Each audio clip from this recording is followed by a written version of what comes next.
Liberian national anthem for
Good evening and welcome to the Liberian Diaspora Forum weekly talk show.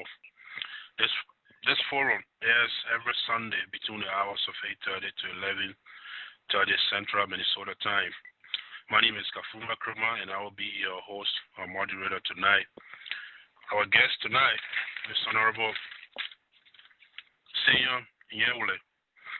Honorable Seyon Nyanwleh is a native of Liberia and came to the United States in March 1999. Living in America, Seyon never departed from his quest for higher education.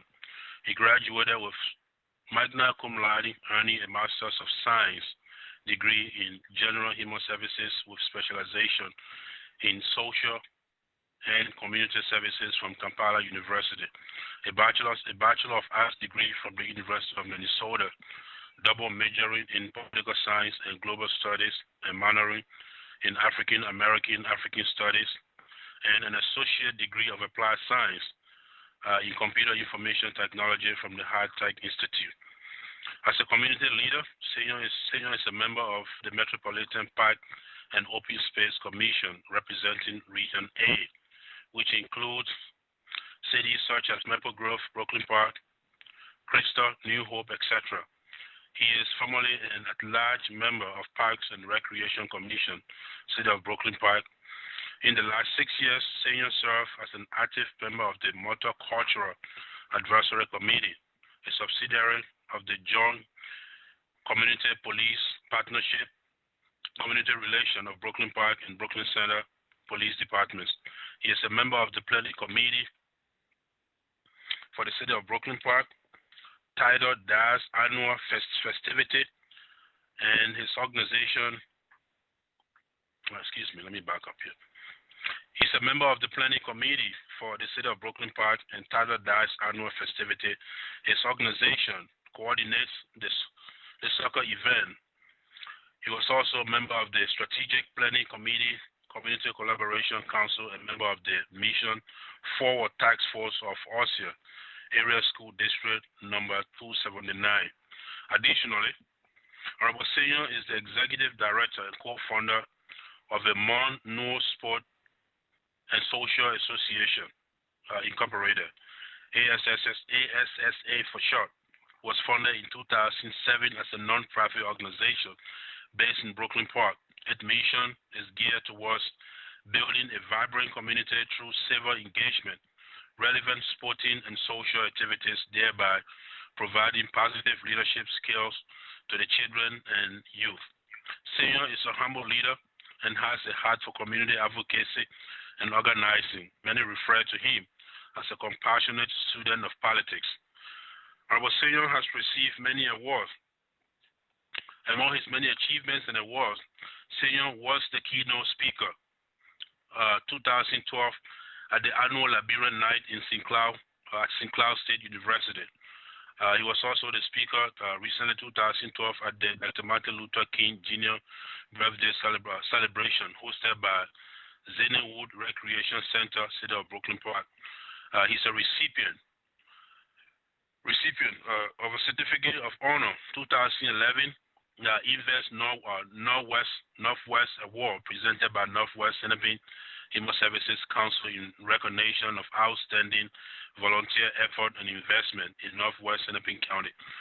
He's also a recipient of Mayor Proclamation Award 2011, acknowledging contribution to the city of Brooklyn Park for 2011, the Tidal Desert Festival.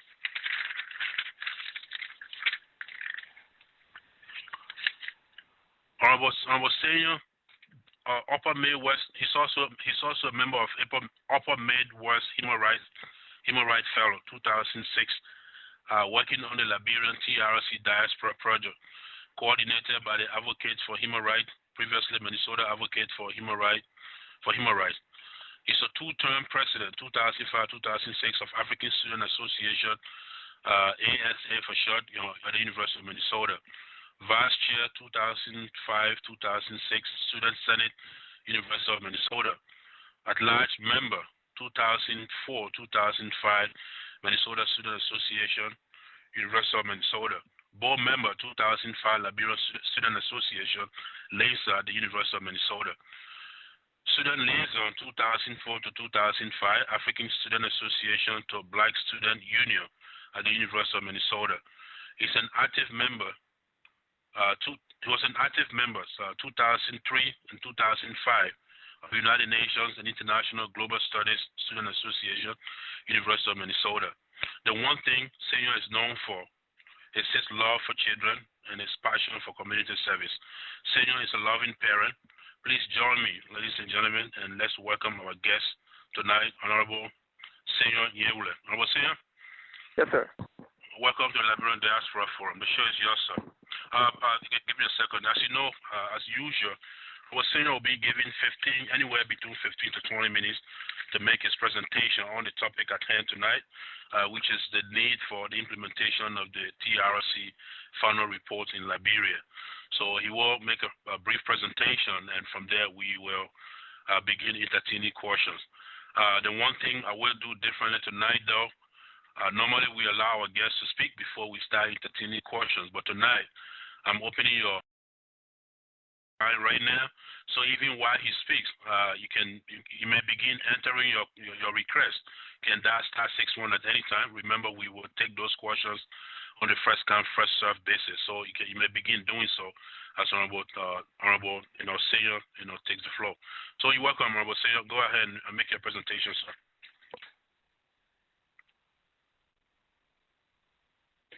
Wow. Hold on. A little technical over here. Honorable Seyon? Honorable Seyon? Oh, open the wrong person. Seyon, stay there. I'm seeing your line. I'll get to you right here. No, it's not that. Honorable Seyon? Yes, sir. Can you hear me now? Yeah, I can hear you. Sorry, that was my error. So, yeah, okay. You may begin your presentation, sir. Go ahead. The floor is all yours. Okay. Thank you so much, Brother Kromah, for your kind introduction. As you were introducing me, I was thinking, who were you talking about? But when I heard Seyon Nyanwleh, then I knew it was me. But I thank you so much for your kind introduction. Let me also begin by also acknowledging my dear friend and brother Sidiki, a.k.a. Hakim, who first told me about this opportunity. It was Sidiki who told me about your wonderful program you have. So when he approached me about coming on your show, there was no hesitation. So I want to acknowledge him for providing me the opportunity to speak to our people. Allow me also now to acknowledge the audience tonight and many thanks to everybody who tuned in. And basically tonight, as you heard from the intro, we did not come to speak to you, but we have come to have a conversation with you. And as the basis for our conversation tonight, we'll be coming from 4 theoretical dimensions, talking about the way forward for the implementation of the TRC recommendations. As part of our framework for tonight's discussion, First, we'll be looking at the history of why the TRC came about and how it was formed. Also, we'll be talking about the mandates of the TRC, particularly highlighting number 8 of the mandates. There are 9 mandates listed, but we will focus basically on the intro of the mandates and then number 8 particularly. And also, we'll be talking about why aren't the TRC recommendations implemented today? And we'll try to provide some answer to the question why is that? Then our fourth framework we'll be looking at we'll be making the case, making the moral argument for the implementation of the TRC recommendations. So these are the 4 dimensions we'll be looking at tonight as we converse with you, and at the end of the day, we'll give you our own conclusion. After our brief intro, you may be wondering, what do we hope to achieve at the end of this conversation? At the end of the conversation, what we want to do, we want to leave you with a few questions. We believe these meta-ethical questions will raise your conscience level to think about the soul and heart of the country we all love so dearly, the country called Liberia. One of the questions we'll be leaving with you will be, why you'll be asking yourself, why am I silent on the implementation of the TRC recommendation? Or perhaps you might reverse the question and ask, why am I an advocate for the implementation of the TRC recommendations? You'll also be asking yourself, what do I hope to benefit or lose if I remain silent or an advocate for the implementation of the TRC recommendations? And C, the third question we want to leave with you will be, after all these mayhems and destruction, you will be asking yourself, what kind of Liberia do I want to see for me and my children? A Liberia where the rule of law is upheld, or a Liberia where man or woman can do anything at will? So these are the basis for our conversation tonight. And at the end of the show, as always, if I'm provided opportunity to make my closing remark, then I will tell you about why we should implement the TRC recommendation. So let's start our conversation tonight with the question of the history of why the TRC came about. Let me be very clear for the record. I do not attempt to provide all of the answers to the question, because certainly I do not hold the key to all of the answers. But what I do try to do tonight is to attempt to provide reasons why we must join in the fight to implement the TRC recommendation. So today our conversation with you is by no chance meaning that we have absolute knowledge on why the TRC recommendation must be implemented or should be implemented. But it's an attempt on our part to see the country we love so much, how we all can move this country forward. The history of why the TRC came about. It was in 2003 when Monrovia, Liberia, the city we call Monrovia, was almost being besieged by the violent forces of Liberians United for Reconciliation and Democracy, acronym LAW, and the Movement for Democracy in Liberia, acronym MODEL, MODEL. The warlords, Liberian stakeholders, and the international partners met in Accra, Ghana. There they signed what is now called the Comprehensive Peace Agreement, CPA for short, an agreement which ushered in the democratic process that led to the departure of former warlord Charles Taylor. Today he's in The Hague. There and then, the Truth and Reconciliation Commission, called the TRC, was born in August 2003, which ended the 14 years of bloodshed in our country. So as you can see from the brief history, the TRC was established in August 2003 in Accra, Ghana, with the hope of ending the war in Liberia. Amongst the many mandates, like I said, 9 of them, the TRC mandates as enshrined in Article 4, Section 4 of the TRC Act, defines the mandate as to foster truth, justice, and reconciliation by identifying the root causes of the conflict and determining those who are responsible for committing domestic and international crimes against the Liberian people. In the TRC report, in the final report under the section the mandate for the TRC, particularly section number 8, clearly states the TRC mandate is to make recommendations to the government of Liberia for prosecution, reparation, amnesty, reconciliation, and institutional reforms where appropriate to promote the rule of law and combat impunity. I emphasize this because it's very important, because many people are with the notion that the TRC does not have the mandate to recommend prosecution. So I want to refer you to the TRC document itself, Article 4, Section 4 of the TRC Act. It's to foster justice, truth, and reconciliation, and to also recommend prosecution, reparation, and so forth. So then the question becomes, why aren't we implementing the TRC recommendations after all the works that have been put in, millions of dollars that were put in the work?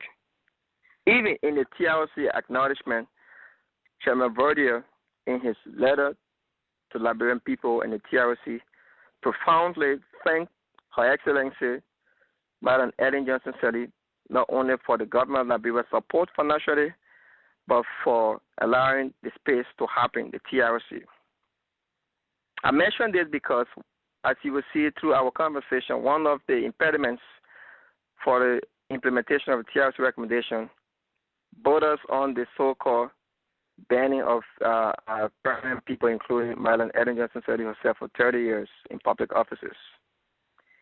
And the reason I'm mentioning the profound acknowledgement by Chairman Verdier to Madam Sirleaf is because this is not about witch hunting and what have you.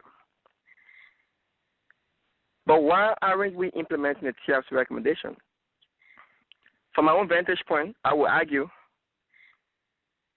one of the many reasons, at least a few reasons in my own research or my own thinking, from my own vantage point, why we haven't implemented the TRC recommendation. The first thing that stand up was fear. Fear on the part of the general public, because the people don't know what may happen if the TRC recommendations were implemented. So fear has been the main factor, as I will argue. Coupled with fear, and this is very important too, most people, even some of us who are proponents for the implementation, as compared to those who are also opponents of the implementation, most people haven't taken the time to read the document for themselves. That's one of the main problems why the TRC recommendations have not been implemented. People for and against the document or the recommendations have not read the report. So as a result, their arguments are based on whatever they heard from third party. Another thing that came to mind was the government of Liberia own import or maneuvering, as you want to put it. The government of Liberia, if I would argue, was successful in making the case and undermining the report, thereby promoting segments of the report that are government friendly. Let me be clear for the record. One may argue, but Seyon, the government has attempted or has implemented part of the TRC report. That's true. But I would try to provide the caveat to that and the argument why that isn't the right move. What has the government implemented? The government, through the TRC recommendation, has implemented what is called the establishment of the Independent National Human Rights Commission. And recently we heard that the Eden government suspended, I think, about 44 government officials for not declaring access. All of these things are part of the TRC recommendation. So the question I ask today is, if you can implement portion of the TRC recommendation, then why not implement all of the recommendations? But a discussion we'll have as we go through this. And for the record, This can be found on page 280 to 281 of the TRC final report, Article 18.7 and Article 18.9, the third paragraph will tell you about the Declaration of Access, and Article 18.7 will tell you about the recommendation to establish National Human Rights Commission, which the government of Liberia boasts of having as part of implementing the TRC report. Another caveat to implementing the TRC report that we found out, many Liberians have become so complacent with the culture of impunity, almost taking on the notion of let bygones be bygones.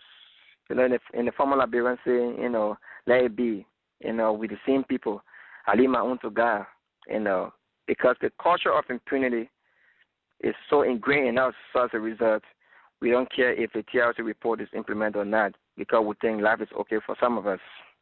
But you will see why that shouldn't be the reason.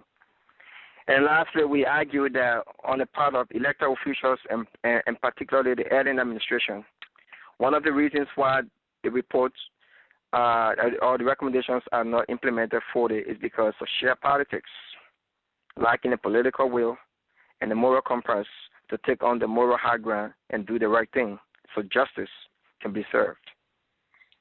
These are some of the reasons we have suggested why we think the report or the recommendations are not being implemented today. So then how do we make the argument? What moral argument can we make to contrast what we just said as some of the reasons for not implementing the TRC report?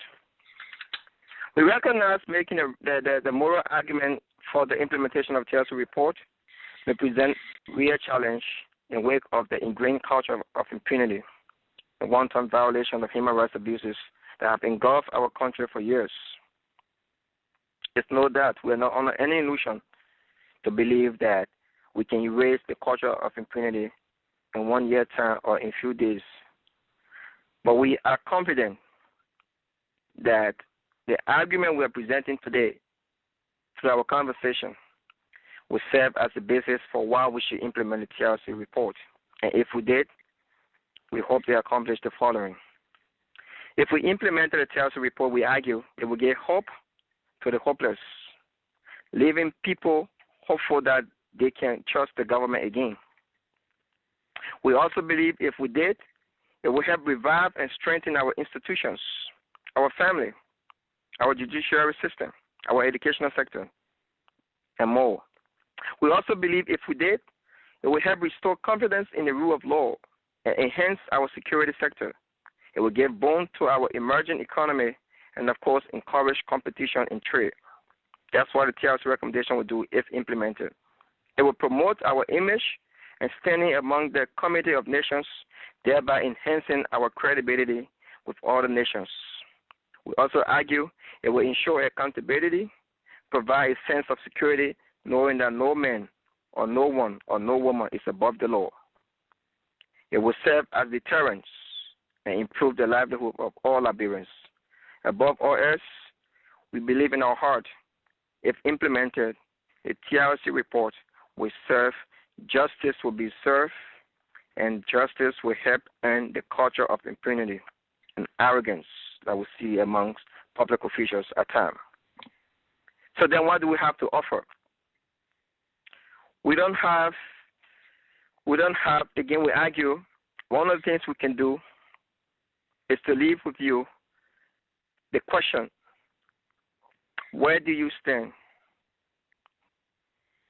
Are you the one asking yourself, are you be silent? Let me close with this so I can open the floor for you to begin your conversation. Just imagine for a moment when you were either in the war yourself or you saw on television just horrific and heinous crimes being committed against people that you love or people that you know as somebody's child before your own eyes. Imagine that little girl or little boy who screamed for help, but only to know that that child will be snatched against the wall, or bullets will be riddled into his heart or her heart. Imagine that old lady or that old man who, when the rebels came around, were trying to run, but her legs or his legs failed him or her, only to be killed by a small ball unit or death squad.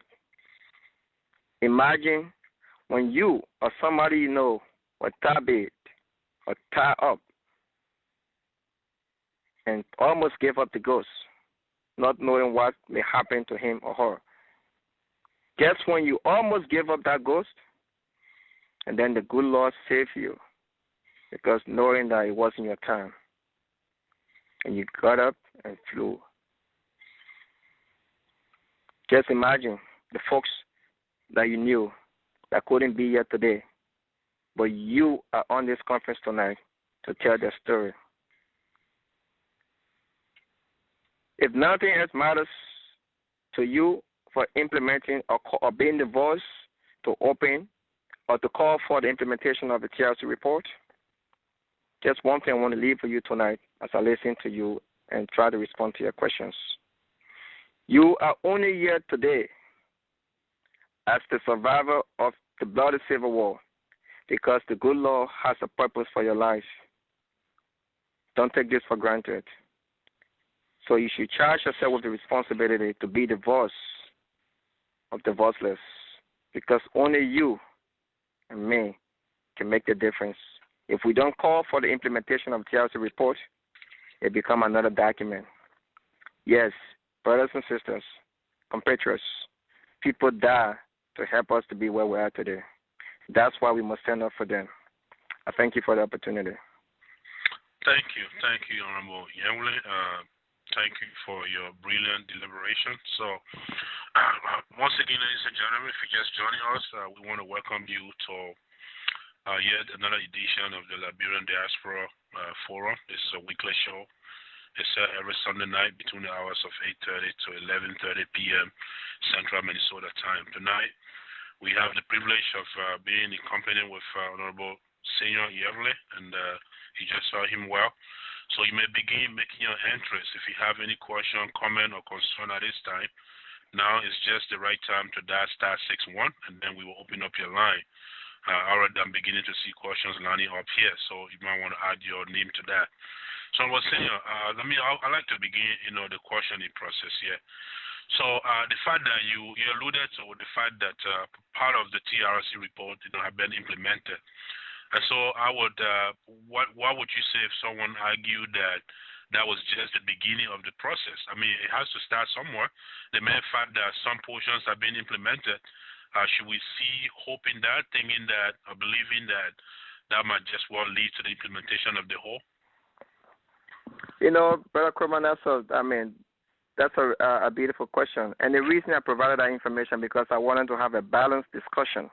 Because maybe somebody on the phone might have said, but the government has done this. That's why I brought it up first, as a counter argument. You're right. Maybe that's why people like us who believe in the implementation of the TRC report can see that as a hopeful sign. But our concern here is, why implement the TRC report bit by bit and not holistically? So the question becomes now, why is the government doing that? True, in direct response to you, yes, we see it as a hopeful sign because many people believe, quote unquote, the TRC document will not go anywhere in the Liberian scene. Oh, man, I think will not go anywhere. If that notion should hold water, then I think the president's action also tells them that, wait a minute, you guys might rethink, because if we can implement portion of the TRC report, that waiting, if we have a leader who can take the moral high ground, we might implement all of the report. So, yes, it's a hopeful sign, but we are saying don't play politics with Liberian people. If you will implement some of the report, call for the debate to argue and implement all of the report. Okay, thank you. I'll take the first caller here. No name, your last four digits, 5679. Your name, where you calling from, and your question. The line is open. 5679, your name, where you calling from, and your question. This is, I think that's my number, James Marshall from Philadelphia. Welcome, Mr. Marshall. Thank you. You asking my question if I have a question? Yeah, your question for the guest, Honorable Nyanwleh. Okay. Yeah. Well, I have a question and a concern. Okay. First of all, is my let me give my concern. Let me remind you though that you haven't got a whole lot of time to make comment or give question. But what it is, you can ask your question now and make another entry and come back with your comment. You can make as many entries as you want, but you don't have much time each time you make the entry. So you want to keep that in mind. Yeah. Okay. While I think about my question, let me give a concern. My concern would be.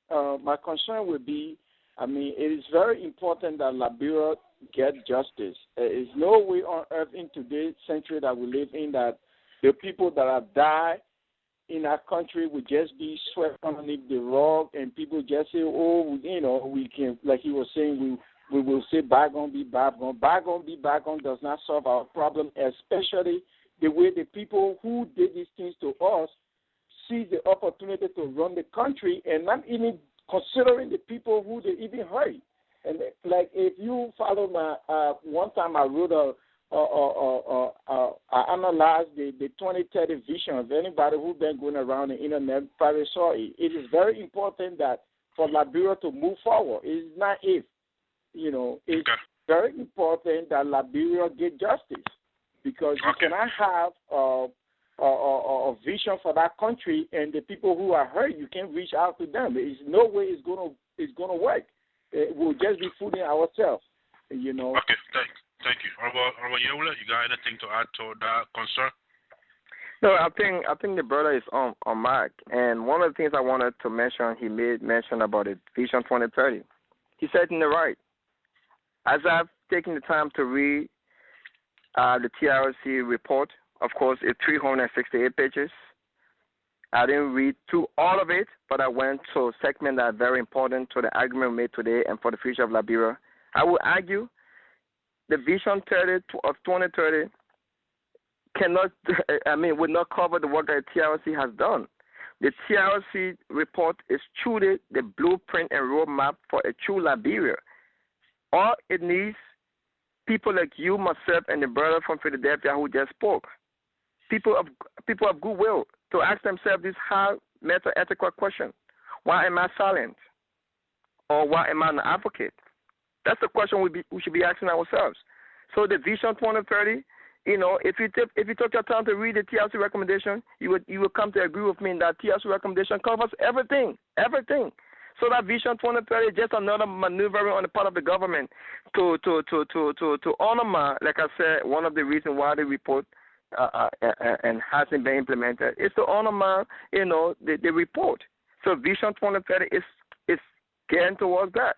The establishment of the Human Rights Commission without implementing the full TRC recommendations, all of these things are maneuvered to honor the TRC report, and we shouldn't stand for that. Okay, I'll take the next question here. For the benefit of the audience, Brother Mohammed Sharif, where are you calling from and your question, sir? Brother Mohammed Sharif? Brother Sharif, Mohammed Sharif. All right, we'll go back to him later. I'll take the next question. If you just joining us, please dial *61 so we can open up your line for questioning. Mr. Sekou Kene, where are you calling from and your question, sir? Thank you very much, Mr. Moderator. Sekou Kene calling from Cincinnati, Ohio. First of all, I say thank you to our guest. I have two questions, and with respect to the time, I would like to minimize the question. Firstly, the issue of TRC report, according to the report, there were some people I don't know whether based on the division on the members of the TRC. I'm not hearing you all that well, Mr. Kennedy. Is it okay now? Not by much. If you can make a little more adjustment, that would be great. Is that good? Okay, I think that's fine. Yeah. Go ahead, sir. Thank you very much. What I was trying to say is that according to the TLC report, there were people who were exonerated based on the decision made by the members of the commission. So the lack of Mr. Mason and General Boneke, based on the fact that, based on their own understanding, that they compare to, certain things of, in short, they were generated by the people based on their own understanding. So what do we have to tell the people who were victimized by, Mr. Boneke and other people who were made to adjust, in the conflict? If they are forgiven, how are we going to prosecute other people? And on what ground they were forgiven? Thank you. Okay, thank you, Mr. Kenneth. Honorable Nyanwleh, did you understand that question? Yes, sir. Okay. So and that question raised by I believe is that Brother Cannon. I think so. Cannon, yep. Okay, Brother Cannon. Yeah, I think the question raised by Brother Cannon is one of the questions that is at the heart of this discussion today, an argument among us Liberians. Why let go people of Bodneke, a renowned caterer, and try to prosecute other people and ban, of course, our golden girl, Madam Ellen Johnson Sirleaf? That's a fair question to ask. But my understanding, speaking with some of the commissioners, and let me seize the time right now to hail these people for the bravery and the excellent job. All of the commissioners did very beautifully when they put this document together. It wasn't easy. I heard from them real story how some of them were threatening all of that. But according to some of the commissioners, what I heard from some of them was that they named the Bodneke to be exact. Let me use it as the point in case here. Bodneke and many others who were forgiven, there was something that was put aside for all Liberians, including you, myself, and everybody. That if you came and told the truth, nothing but the truth, and your truth or your testimony can be justified by the facts that people know about you already, then, of course, the TLC also recommended what they call reconciliation. It's part of the recommendation, reconciliation. So Bodneke and many others favored the bill of the recommendation that calls for reconciliation. Why? Because Bodneke did not go and lie before the TLC recommendation. The TLC commission. Bodneke told the TLC commission not only of the killing that he did during the war, but killing he did prior to the war. And in Bodneke's own statement, if you go now on TLC website and look for his testimony, he tells you that if the people of Liberia want to kill him, they will be right for killing him because of the atrocities committed against them. But he can only hope that they will forgive him because he knows that he's truly committed this crime. So people of Bodneke were placed on the category of true forgiveness because the TLC was not only to just punish people. It was also meant to forgive people too. But you have to seek forgiveness. It's no different from what happened in South Africa. South Africa, people like to make comparisons South Africa and Liberia. The same thing was applied. If you came before the TLC Commission in South Africa and told the truth, nothing but the truth, they granted you amnesty or reconciliation in the case of Liberia. They forgave you. But if you came there and tried to hide the facts and tried to play arrogance and tried to be boastful like you don't care, then, of course, the determination was made on your face. So that's why people at Bodneke and others were pardoned. It's not because people wanted to forgive them because they were great guys or so. No, Bodneke admitted that he killed. And he's still ready to be killed if anybody wants to kill him. But he also recognized that he did wrong and he seeks forgiveness. So that's why he was given consideration. Okay, we got too many questions lined up here. As a reminder, this show is being recorded, and every show we fire, as a matter of fact, this was recorded. And so be mindful of that. Everything you say can and will be played in the future. So with that said, let me see if Brother Sharif is back with his phone. Brother Mohammed Sharif? Yes. Where are you calling from and your questions, sir? Philadelphia, Pennsylvania. Brother Nyanwleh, thanks for being here. And I want to thank you congratulate you for your achievement academically and what you've done in the community as well. God bless you, sir. Very briefly, the TRC, very important instrument of the way forward and our own stability as well. The question I wanted to ask is that, certain individuals were exonerated, which was already asked, so that, you don't have a comprehensive picture. So how do we have a comprehensive picture of who is to appear and who is not to appear before a judicial trial, if such is, held?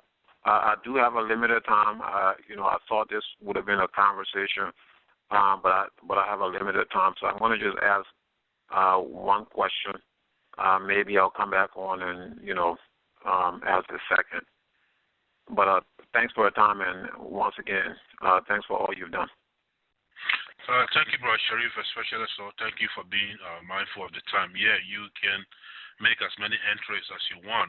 We just ask that you limit your questions and then come back and ask the other one. So, Honorable Nyanwleh? Yes, sir.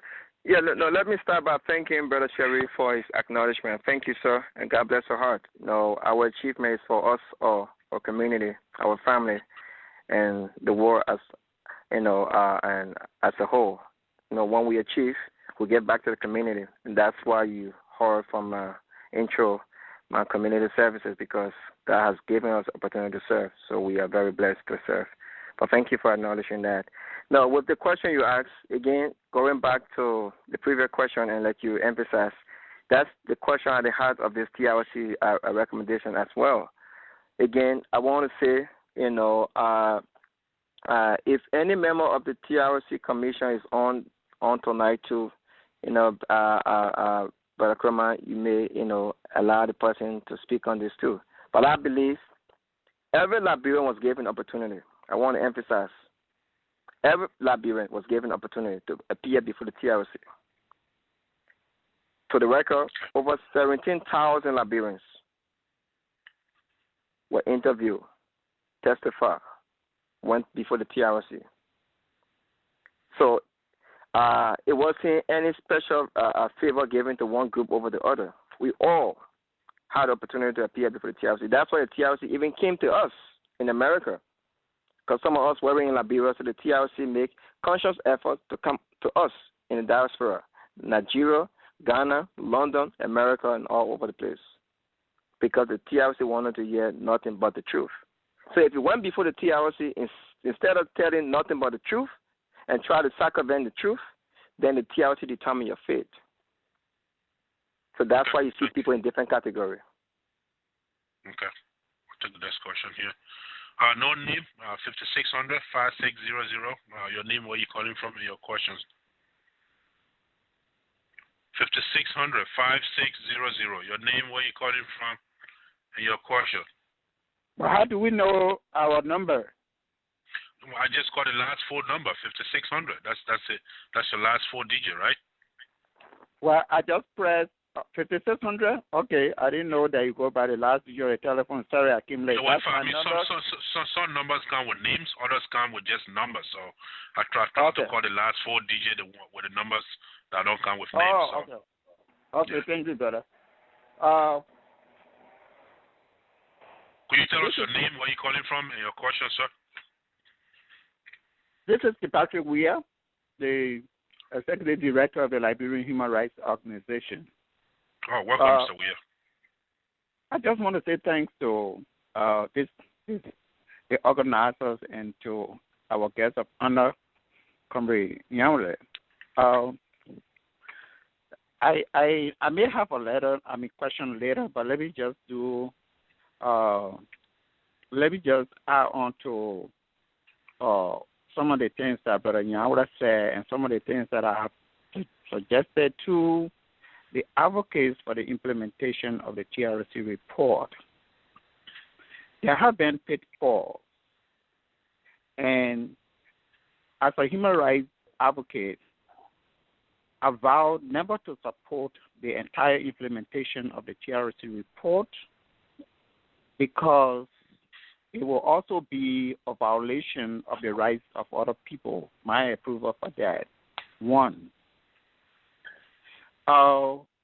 the 30 years ban, the very first day that TRC report was released, the Liberian Human Rights Organization immediately called for the non-obedience and an immediate amendment of the TRC report to remove that provision from the TRC report because it violated the Constitution of Liberia. Article 22 to 23, yeah. Mr. Will, do you have a question? Do you have a question? I said I had a comment. I didn't say I had a question. Yeah, if you have a comment, it has to be brief. We got one guest on the show at a time, and we are giving just 1 minute to make your comment or ask question. So if you want to wrap up your comment, that's fine. Yeah, go ahead and wrap up your comment, sir. No, it's okay. Well, I apologize if sorry about that. So unless you have anything to say about that, Honorable Nyanwleh, I'll take the next question. Yeah, no, let me just acknowledge my friend and brother Patrick for being on. Well, actually, he's already left, so I mean, he's not here to hear you anyway. He just left the conference. Right. So I'll take the next question. Your last 4 digits, 5679, 5679. Well, your name, where you calling from, and your question. Yeah, this is James Marshall again, calling from Philadelphia.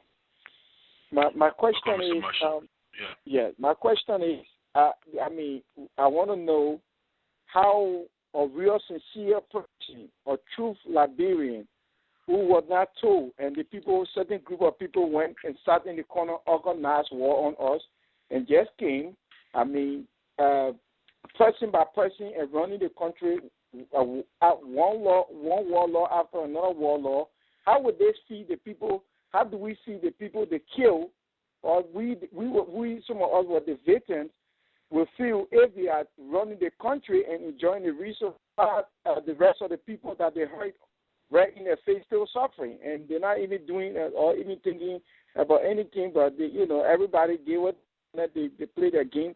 So how do we, let this to go free like that? That's my question. Okay, thank you, Mr. Marshall. Mr. Nyanwleh, did you get that question? Yes, sure. Brother Marshall, allow me to say I sympathize with you. I feel your pain, and we are in this together. That's the very reason why we're having this discussion tonight. And that's why I raised the question, why are you silent? Or why are you an advocate? And it's my hope that at the end of this conversation tonight, we all will go back home thinking about these questions. Why am I silent? Why am I an advocate? What do I hope to achieve if I remain silent? Or what do I hope to achieve if I remain an advocate? Because at the end of the day, the country we lost so much waits for all of us. That country is Liberia. And that's why we are trying to provoke your consciousness to think deeply about the question, why am I silent? It's no time to be silent. We must hold our government accountable to implement the TRC recommendation. Nobody will do it for us until we find our heart and soul the need to do it for us and our children to come. So I understand your pain, and let's pray that one day God will deliver us and give us the consciousness to stand up for what we truly believe. That one day justice, and not a rule of man, but justice will truly be served. Okay, thank you. My next caller is 6105, the last 4 digits, 6105. Your name, where you calling from, and your question. Let me just begin by giving thanks to the moderator, the organizer, and the Honorable Seyon. Thank you, sir. I would like to call saying by its right name. I think sometimes we beat around the bush and we can't have anything solved. I think one of the reasons why the TRC report will never be implemented is because people that are involved are supposed to help to implement it, but not because they are implicated. TRC report, TRC is an adapted strategist from South Africa. They work for the people in South Africa. They have worked for other countries that have conflicts, just as we have PRS, Poverty Reduction Strategist. It's an adapted strategist on the country of Somalia. And if we believe that that can work for us in Liberia, why TRC cannot work for us? Now, I'm just concerned that we spend, if not millions, but thousands of dollars on people that were part of this committee to make sure to ask questions, to pay people well, to buy a computer, rent office space. Thousands of dollars put into the investigation. Only at the end of the day, nothing can be done about it. It's just being fooled. But, Mr. Nyanwleh, this is my concern. Part of the TRC recommendation was anyone measured in that report, like dear Missing, even the current president, and so many others, that they were not supposed to take part in any political activities, but yet that was undermined. Went ahead and took part fighting for the first seat. Now we are seeing the president going for the second round. Will it be fair? Will it be fair to others who need is measured in that report that they shouldn't take part in any political activities after others have gone ahead and undermined that same recommendation and at least make their own accomplishment? Will it be fair to others who are supposed to take part in running for the top position in that country? Thank you. Mr. Nyanwleh, you got a question? I do. I just sorry I didn't get my brother's name. I would love to recognize him by his name, but that's okay. Just I mean the question of fairness on the part of those who are listed for ban for 30 years. Will it be fair? The question was, will it be fair? If they decide to run and then not be given a chance. I think there is an adage that says 2 wrongs cannot make a right. Just because this president did not take the moral high ground to call for the implementation of the TRC report does not mean that others should do the same. And I will argue, again, among the other things I put forward, it all borders on the question of that whole bygone, let bygone be bygone and tendency, and of course fear, because people use fear to intimidate people. So because this president did not take the moral high ground, doesn't mean the next person coming should take the same approach. But we incumbent upon us to say no, this can't happen this time around. And like the saying goes, justice might be delayed, but it's forever certain, justice never denied. Before I take the next caller, let me make a quick follow-up to what I believe that caller was alluding to. Part of TRC report, the implementation would have been to ban, all the principal participants of the Civil War from, involving any political activity. And now we see Madam Ellen Johnson Sirleaf, she's in her second term of the presidency. So implementing the TRC report at this time will possibly ban, other people, from, taking part in any political activity at a time when Ellen Johnson Sirleaf is finishing her career in politics. So would it be fair, to those who, who are still trying to, Prince Johnson, who wants to be president, possibly Alhaji Kromah, would it be fair to ban those people at this time now when Ellen Johnson is just finishing her career? Brother Kromah, like I said, that's a fair question. And allow me to repeat that two wrongs cannot make it right. At least that's what we heard. That's a popular saying. Two wrongs, cannot make it right. But let me answer the question this way. First and foremost, there's no statute of limitation on the TRC recommendations. And one thing we are hopeful for that this can be done is because justice and fairness against perpetrators is taking place all over the world. Just recently, I think day before yesterday, Friday to be exact, on TV, BBC, the court, the Britain High Court, ruled in favor of three Kenyan family who sue the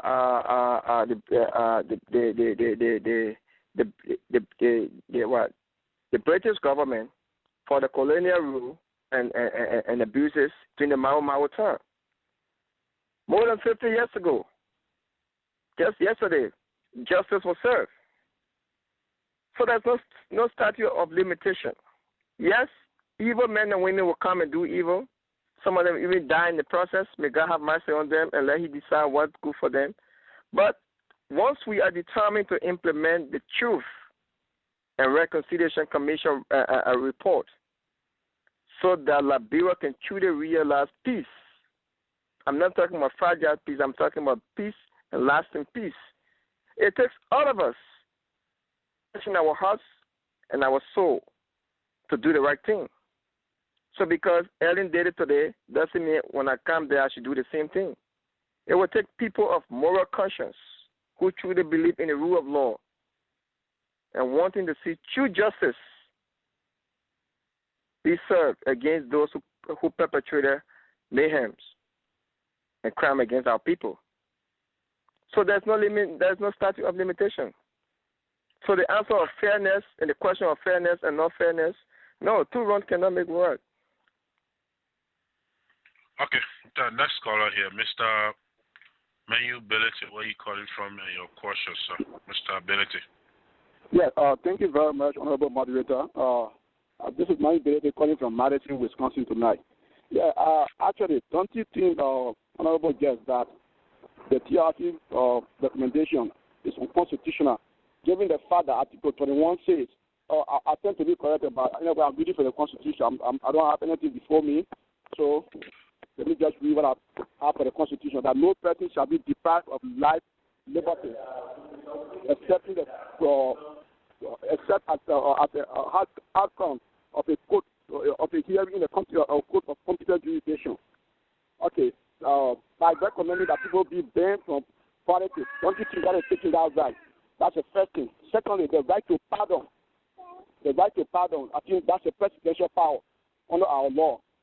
Don't you think it is unconstitutional for 9 men to just go ahead and take upon themselves and just pardon other people?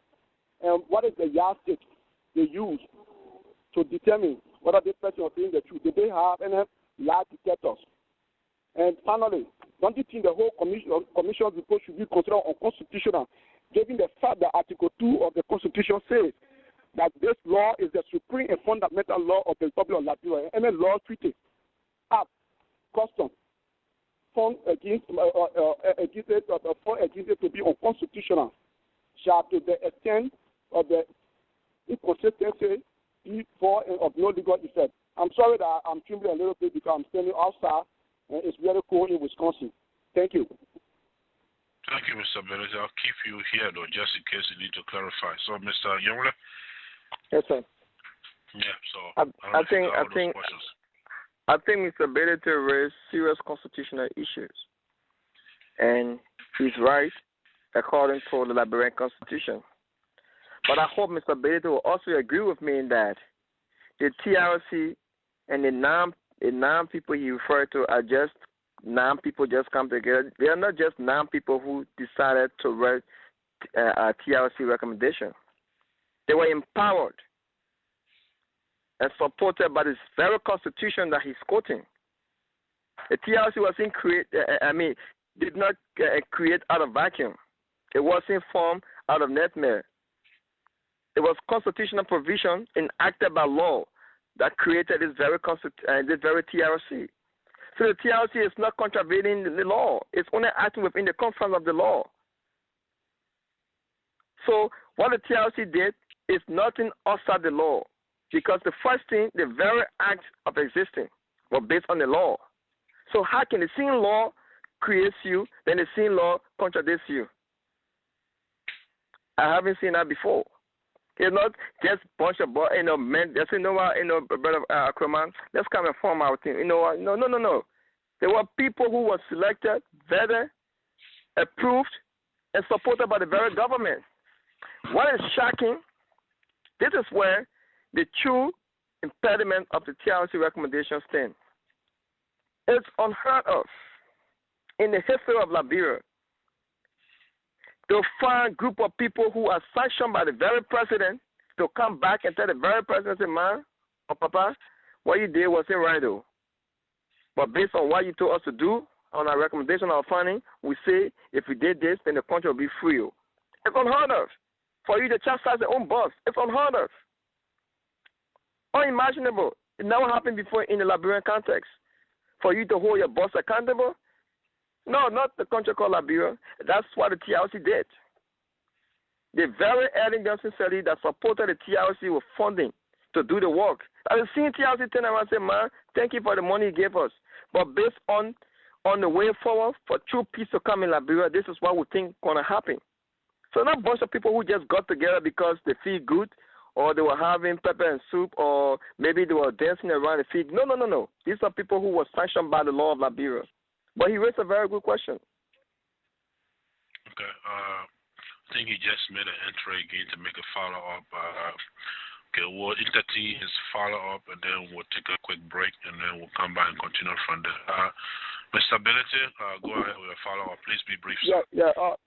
First of all, I want to make a point of correction. The TRC did not come into existence as a result of the Liberian Constitution. It was the Accra Comprehensive Peace Agreement, and there's nothing there that calls for recommendation for persecution. Having said that, if they argue that the TRC came to existence as a result of the Liberian Constitution, I want you to please quote that article within the Liberian Constitution that calls for the setting up of the TRC. Thank you. Thank you for a clarification, for a follow-up, rather. So, he doesn't believe that the TRC was created by an act of the Liberian Constitution, but rather, Accra, so do you have anything to say to that? Definitely. The first thing I will refer him to the TRC report. Let him read the report for himself. Like I said, one of the things that also happening to the impediment of the TRC recommendation, many of us, proponents as well as opponents, have not taken the time to read the report for ourselves. The TRC were established by act of legislature. It wasn't just form of agreement in Accra. If the TRC wasn't established by act of legislature, then why would the government of Liberia, sanction the TRC? The point I'm trying to make to you, I agree with you. You're raising serious constitutional issue. I won't deny that. That's one of the arguments the Salif administration has, that it violates the Constitution and what have you. That's a valid argument to make. But then the same token, let me ask himself how the TRC came about. It wasn't just agreement in Ghana. That's not all to it. So I will encourage Brother Benedict to please read the TRC report for himself. It's all there. I didn't make this thing up. I only had the opportunity to read for myself and honest to what I read. That's what I'm trying to present. But the bottom line is Brother Benedict arguing that those who die should die in vain and nothing should be done for them? I don't think he's saying that. God forbid, I know he's not saying that, and I don't want to put words in his mouth. But what is true is the TRC report will never be perfect. It's also in the report. If you read the report, you will see what I'm talking about. The crafter of the report acknowledged it won't be perfect because nothing perfect in the world, even in the great South Africa. the document that was crafted was never perfect. But what happened is that it set the basis for genuine peace and stability. Today, South Africa is a success story because people took the moral high ground. Liberia can do the same. But it would take Brother Bedidi, it would take Brother Kromah, Brother Seyon, all of us working together to ensure that our people who die shouldn't die for nothing. Okay. We'll take a quick break here, and folks, even while we take our break, you may continue to make your interest. *61, that's what you need to dial to, have your question reach out to Brother Seyon. *61 is what you need to dial. We'll take a quick break, and then we'll come back and continue from. Mr. Taylor is the first witness in his defense and has spent much of the last 13 weeks dismissing the prosecution case against him as a series of lies. So principal trial attorney Brenda Hollis opened her cross-examination by asking Mr. Taylor, who's lying? Now, Mr. Taylor, you've said to this bench throughout your direct examination that all of this evidence here before you, it's all lies. And you've talked about how perhaps cunning isn't the word you used, cunning a lie. But Mr. Taylor, it's true, isn't it, that of all the people who have come before these judges, you are the one who has the most reason to lie? Well, counsel, I would disagree with you, except you can point to me. Why would I have the most reason to lie? I have been truthful before this court. Unless you can point to me, I have told this court the truth, and I suggest that you point to me and present the evidentiary fact. That's what was before this court, but to suggest, as you are, that I'm lying. Well, we will do that over the course of the cross-examination, Mr. Taylor. Yes. But of all the people who have come before this court, you are the one facing these serious charges. Isn't that correct? Oh, that is correct, counsel. Mr. Taylor's pleading not guilty to an 11-count indictment that includes murder, rape, enslavement, and conscription of child soldiers. Prosecutors say he led members of Sierra Leone's Revolutionary United Front across the border and acted as their effective leader for much of the country's 10-year civil war. Mr. Taylor's lawyers maintain that any contact their client had with Sierra Leonean rebels ended before the jurisdiction of this court begins. They are also questioning the legality of Mr. Taylor being turned over to the court after he was granted political asylum in Nigeria. Wrapping up his defense testimony, Mr. Taylor said he agreed to step down as Liberian president in 2003 in the interest of peace, but was tricked by the international community. This was about regime change. And everything was put into place to accomplish that regime change. While Mr. Taylor says African leaders repeatedly assured him that his going to Nigeria meant he would not be turned over to the special court, he says Washington and London were determined to see him stand trial. If I had the slightest knowledge that the United States and the United Kingdom were arranged in such, I would have never left Liberia. We have an old saying, a gift from a wicked man is a trap. We have never left Liberia. Mr. Taylor says then Nigerian President Olusegun Obasanjo approved of his traveling overland to Chad in 2006. But when Mr. Taylor reached the border, he was arrested for violating the terms of his asylum by trying to travel outside Nigeria without permission. All right, good evening, and once again, thank you to the Liberian Diaspora Forum. I see I didn't lose a lot of people. Many of you are still here. That's a good thing. I want to thank you. Just before we go back to our question and answer mood here, let me make a very important announcement. An hour before the show tonight, I have finally confirmed with Bon County Senior Senator, Madam Joy Howard Taylor, that she will make an appearance on this show tomorrow.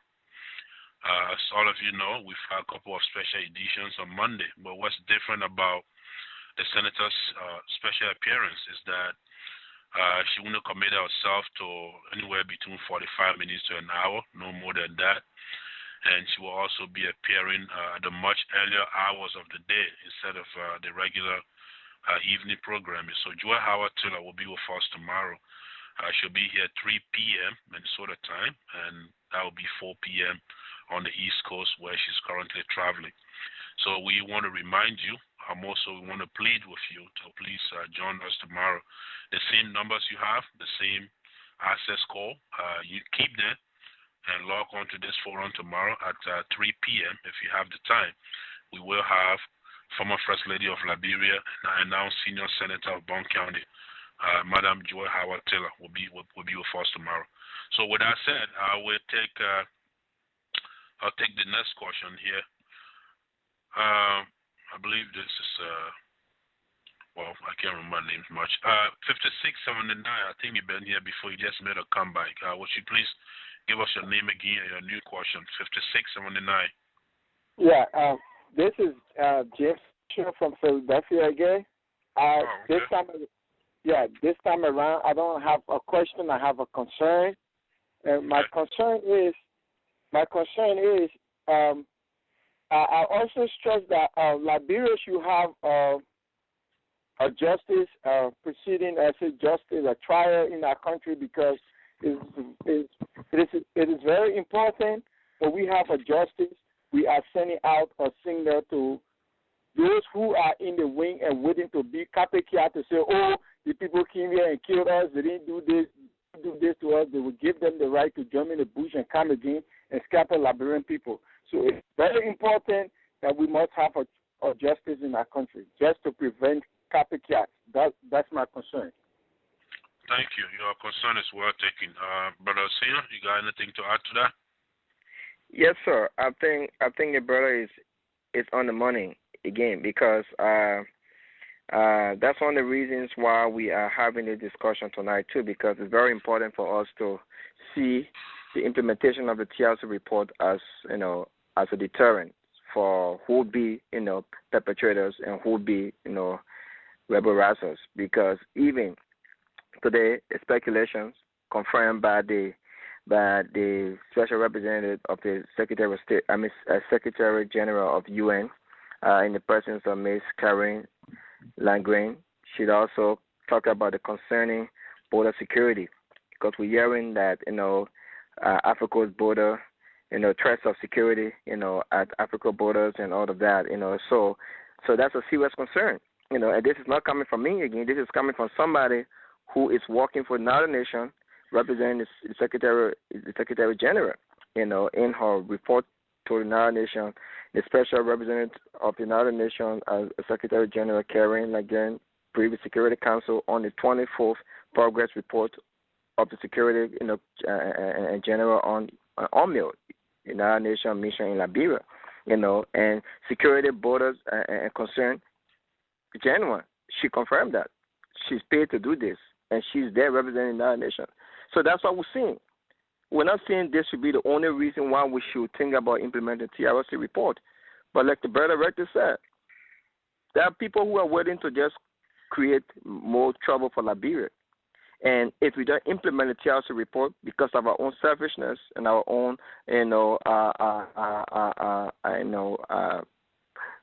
our own political tricks, we'll be setting the country up for more disaster than even talking about peace. That's why we must think hard. What kind of Liberia want to see? So he's right. Thank you. Okay. Before I take the very next caller here, as part of our invitation process, I personally called a friend of mine today and asked him to please make this show tonight because of the significance of it. And he told me, quite frankly, that he wasn't going to come on the show. I said, why? He said, well, maybe somebody talking about TRC implementation, that just somebody looking for job, trying to get name recognition and find job. What do you say to that? Would that be the case here? Is this a way to get some, popularity and then be called by the Ellen Johnson government to acquire you by an appointed position? Well, tell him God bless his heart, but also tell him that he doesn't know the Seyon he's talking about. If he only knew the Seyon he's talking about, then maybe he would be on tonight. But just tell him God bless his heart. And I pray for him to join on, even if he doesn't come on tonight, but he should be waiting to fight. And the question should be asked to him, why is he silent on implementation?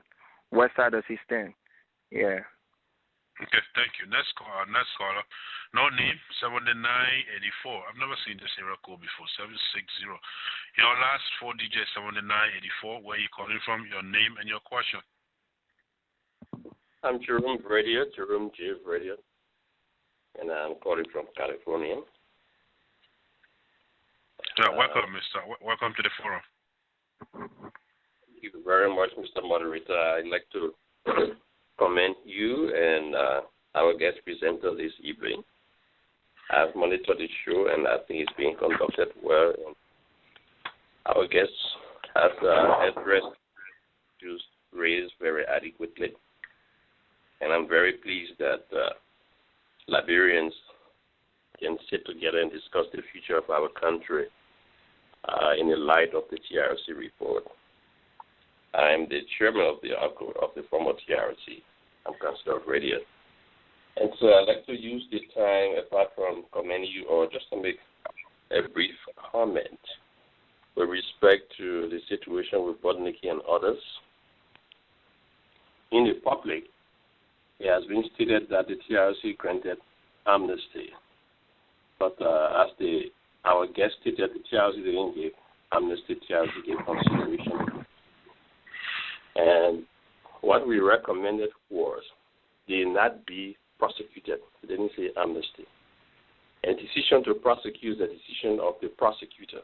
He will examine the evidence and decide to prosecute. Most of those people, over 80% of them, who came forward, collaborated and confessed what they did to the TRC was voluntary. The TRC didn't succeed in getting information against them. Bodniki, for example, we didn't get one testimony or evidence against Bodniki. Nobody came forward. So we had no case against Bodniki. Everything Bodniki is saying is of his own confession. And under the TRC law, you cannot even use his confession to prosecute him. And secondly, most of what Bodniki said were spiritual things that you would not be able to prove. There is only one lady who came forward to the TRC. When Bodniki was testifying, she came and said, that testimony he's talking about is my daughter. I remember how my daughter died. So the thing he's talking is very, very true. But I'm here. I'm telling you all the commissioners, I forgave him, and I don't even want to go forward. I don't even want to go public about it. But I heard him on the radio, and the way my daughter died, it resembles what he's talking about, so it's true. She said somebody gave her money, and afterwards she got sick. That's the case with Bodniki. We have lawyers on the TRC. I'm a lawyer. I've practiced for more than 15 years. Okay, and we follow scrupulously the TRC Act. And as the presenter, our guest said, the TRC was established based upon the Constitution. It's the Constitution that empowers the legislature to make laws. How can a recommendation for a 30-year ban be unconstitutional, but a recommendation for prosecution of Prince Johnson and others is constitutional? Now, there is nothing we did to violate the Constitution. We follow the rights of everybody, like our speaker said. Everybody had a right and opportunity to appear. Those who appeared, they appeared, and most of them told lies. Most of them committed perjury. They took oath, and yet they lied before the TRC. Somebody asked, how did we know? We did investigation.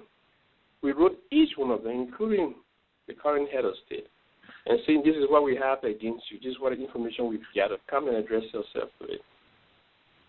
And their testimony and what we have can be verified. He says 17,000 testified, more than 17,000 testified.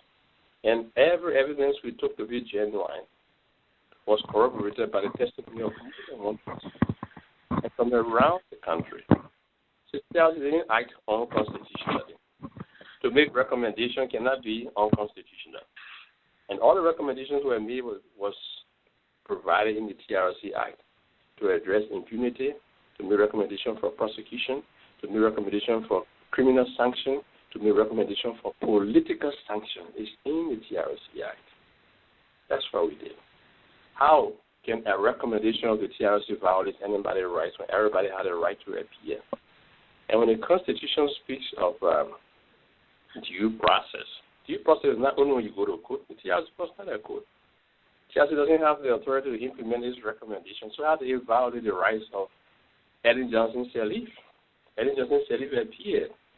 She gave testimony. She was questioned. She was quizzed. And we made recommendation on what needs to be done. And the Supreme Court was invoked, and everybody is saying unconstitutional. So why? We're not a court. So we could not establish a court forum. But we're an institution established to review the past and make recommendations that regard us towards lasting and genuine peace in Liberia. And that's just why we did. Now, I'd like to join the speaker. Let all of us take time to review the TRC report. At the moment, we're working on a project that will synthesize and reduce the volume of the TRC report and give full explanation to the recommendations, at least within one web page, so that we can be able to circulate it massively so that people can easily read. It is voluminous, but it's a comprehensive blueprint towards lasting peace. What's happening at the Ivory Coast border is not strange. That's the product of impunity. What's happening in Liberia currently, corruption, all of that is not strange. It's the product of impunity. That's what happened. Yes, sir. So if you want to wrap up now, so we can, so we can pass on to the guests. Okay. Sorry. Let me go. So what? You can finish. What were you going to say now, sir? No, I was just saying thanks. I followed the program and I enjoyed it. And if there's any time there may be a need for me to come and address some of the issues too, that would be fine. But I think you did well. Very well. No, you didn't just say that. That was exactly the request I was going to make. Will you please be kind to come on this show? So you just took it from my mouth. We could not be any more happier. So we want to thank you. Now, let me apologize for my little bias here. I believe that given the virtue of Jerome Safrada, his last name position, I think it was more than necessary to let him go on a little more than other people so that he will make some clarification, since, in fact, he is the chairman of the TRC we're talking about. So forgive my bias in that regard. So, Honorable Nyanwleh, do you have anything to add to what the chairman just presented? I mean, my bossman speaking want me to tell you, won't put me in trouble, man. Yeah, the bossman speaker already want me to add anything that. But no, out of fairness, I'm so honored to have the chairman himself, the true author of the document, to be on the line with us. It shows, the strength of your work. So take that as a pride for you. We're very proud of you for the work you're doing. The media access you're providing to us to be able to discuss in heart, the true meaning of Liberia and the country we want to see. So to hear, I'll call him my boss man because I work here as volunteer on the Diaspora project. So he's my boss man by virtue of that. So the true author of the document speak. It says a lot to what we're doing. So yeah, happy to have him on. Well, thanks to you both. We can't wait to have him on the show pretty soon. I'll take the next caller here, Mr. Isaac Harris. Where are you calling from? Your question, Isaac Harris. I'm calling from Minnesota. I want to say thank you for the opportunity, and I want to say thanks to our honorable guest speaker, and of course, another big thank you to just the last quarter, the author of that document, TRC report. If you could ask me, I will tell you I support 100% the full implementation of the TRC report. But just to buttress and make a follow-up to one of our previous quarter concerning the Constitution and the TRC report. My question then to our guest speaker would be, since the TRC report is a recommendation, it's just a recommendation put forward to the government. Usually, if a recommendation is made in most situations, it can either be accepted or denied, or it can be selective implemented. Because, from my understanding, this document is not the Constitution. This is not the fundamental. This Constitution is not a supreme and fundamental law of Liberia, though it was brought into being by the, so to speak, the Constitution. Does the government have the right to selectively implement which one it deems fit at this time in the best interest of the Liberian people? It's just a recommendation. Okay. Thank you. Brother Seyon? Yes, sir. So yeah, that I think I really agree with that caller. It's not a mandate; it's a recommendation. So what's the big deal? I mean, if it's a recommendation, you have the choice to accept or reject. So what do you say to that? Exactly, it's recommendation. But the question is, what's the formation of the recommendation? How did it come about? It was a process that led to the recommendation. The recommendation did not just come about because somebody trying to write a book or trying to write, how you call it, a proposal for grant or so. This is a different establishment. It was a recommendation that even I would argue that make this president today. Maybe you're wondering how. Simple. When 2003 in Accra, Ghana, 2003 in August, when warlords decided to put down their arm and allow peace a chance, that's how this government and many other governments, including the Judy Bryant government, all came about to give peace a chance. So let's go back. Why, if the warlord and the warring factions had continued the mayhem and the atrocity on Liberia, you think we'll be talking about any presidency today? I argue no. So it's not just recommendation that came out of blue sky. It was recommendation as part of a process that Ellen and many other Liberian stakeholders committed themselves to. If you read the report again, you will also learn that, like I said, Chairman Vordia profoundly thanked Madam Ellen Johnson Sirleaf. He didn't just thank her because she's president of the country. Of course, maybe that could be one of the reasons. But he also thanked her because the government supported the process. So it's not just some recommendation. So even if that's a recommendation, so then why you want to be selected of the recommendation? So if somebody gave you a recommendation, in fairness, if first thing you do, receive a recommendation, and either decide to uphold the recommendation or reject the whole recommendation. But you can't be picking in the recommendation.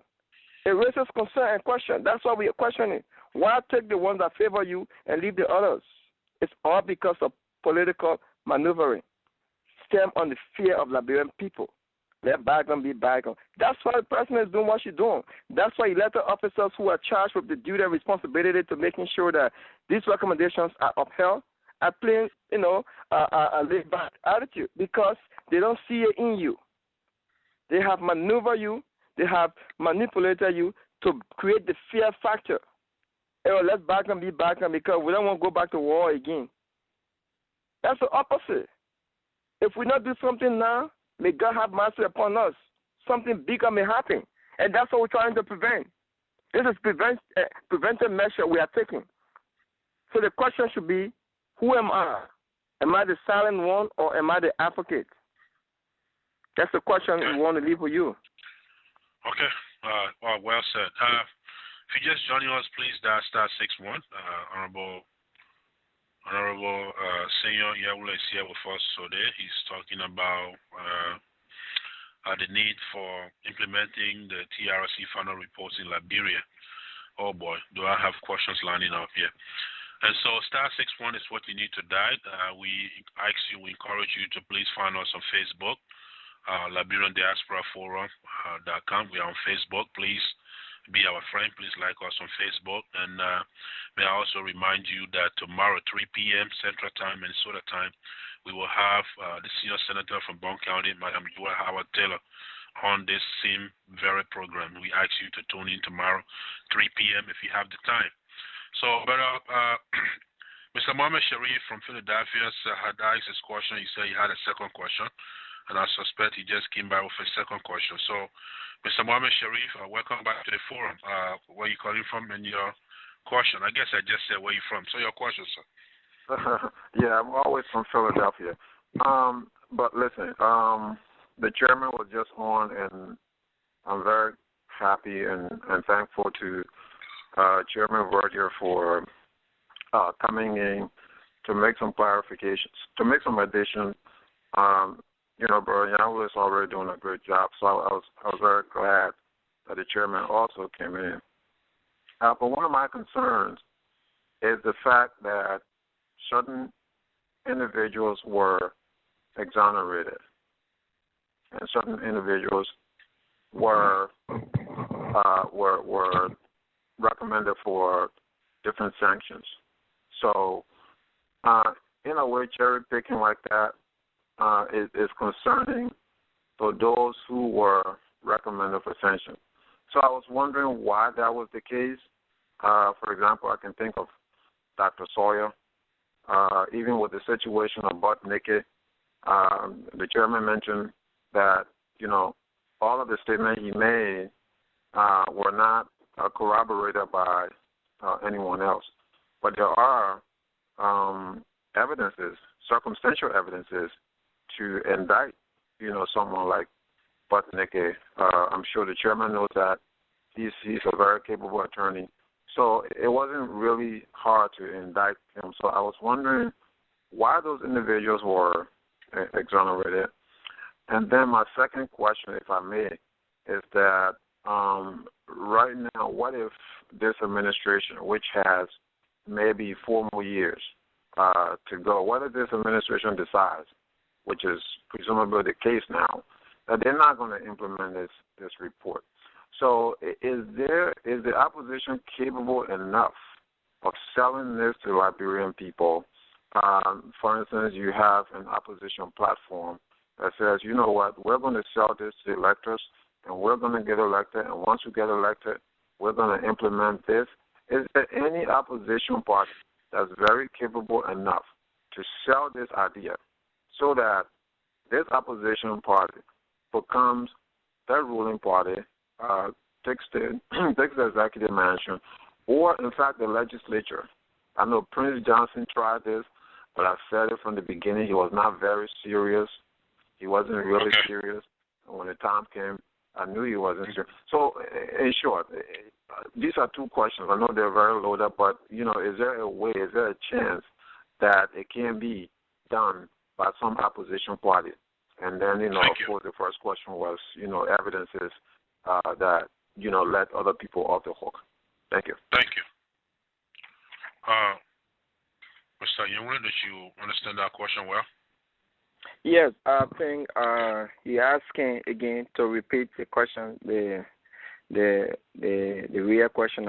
Everybody always asks why Butnicki was exonerated. I think he also mentioned people, the Amos Sawyer this time around, all of that, and then whether the incoming government after the ending government will have I would argue the moral standing or will take the moral high ground to implement. Yeah, opposition. Yeah, because after Ellen will be next group. Okay.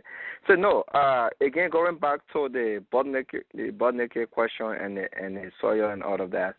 I would just simply say the document is not perfect, and I say this in all fairness because even myself, the TRC recommended something that I haven't fully grappled with, and I have opposition to that, and that's something called dual citizenship. It's also in the recommendation. But as strong proponent of the recommendation, I still question that. But then this is where I found solace. I asked myself, weighing dual citizenship compared to perpetrators, people who committed real crime against our people, which one do I take? Of course, I would take the dual citizenship any day over perpetrator.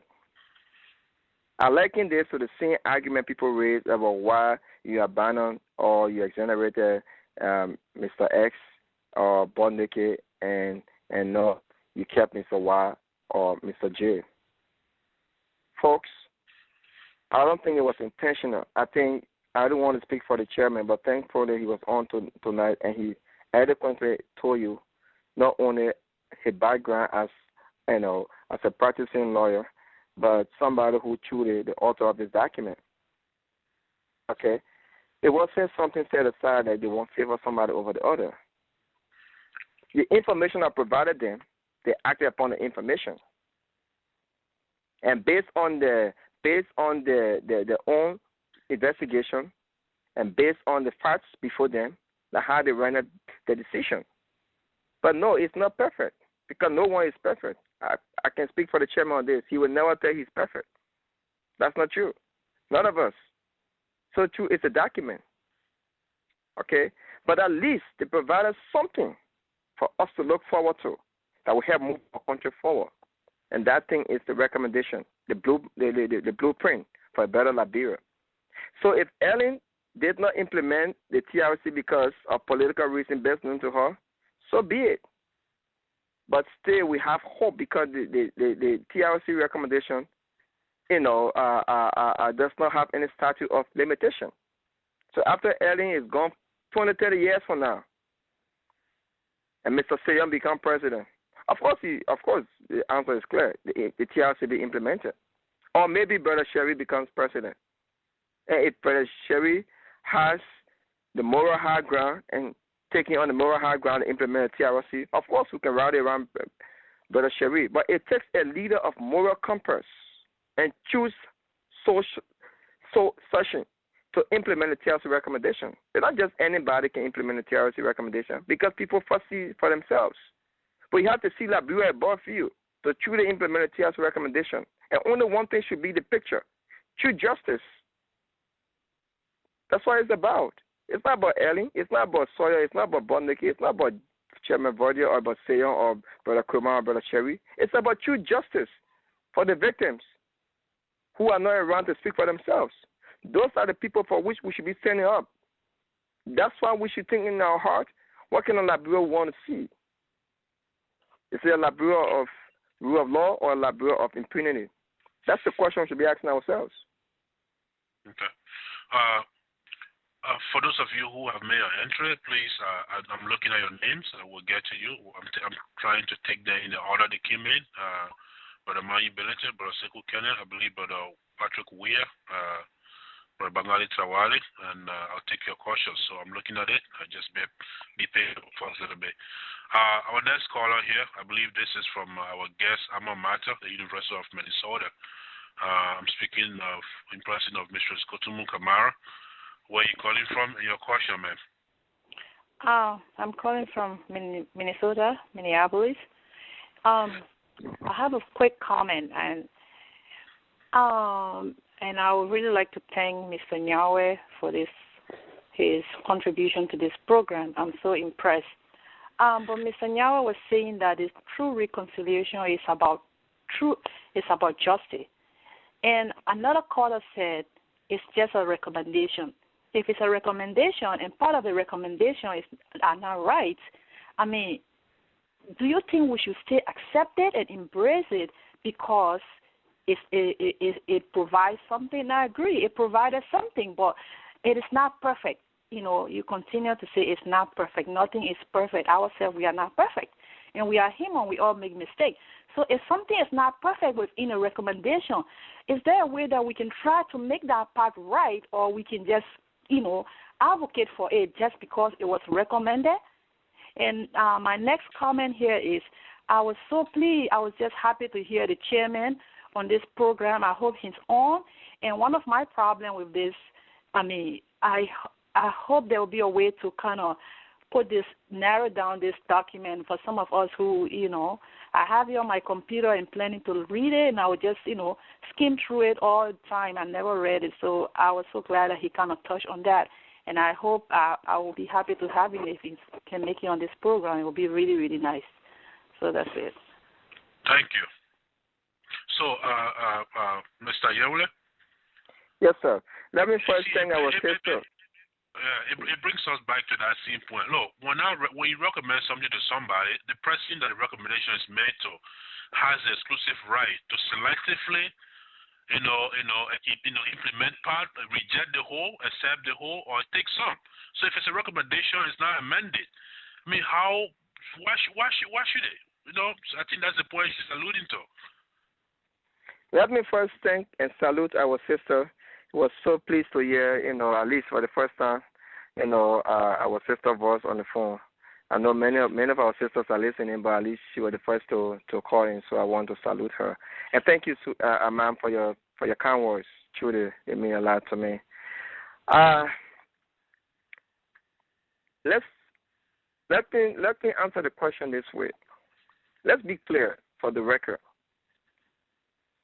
Madam Salif, not Madam Salif, any of us here, or the lawmakers we have today, have exclusive right to just accept the recommendation or reject it. Because the recommendation is not for them. It's for Liberia. It's for you, it's for me, it's for Madam Salih. So it's not Madam Salih's personal property. Yes, you can ask me to come to your house.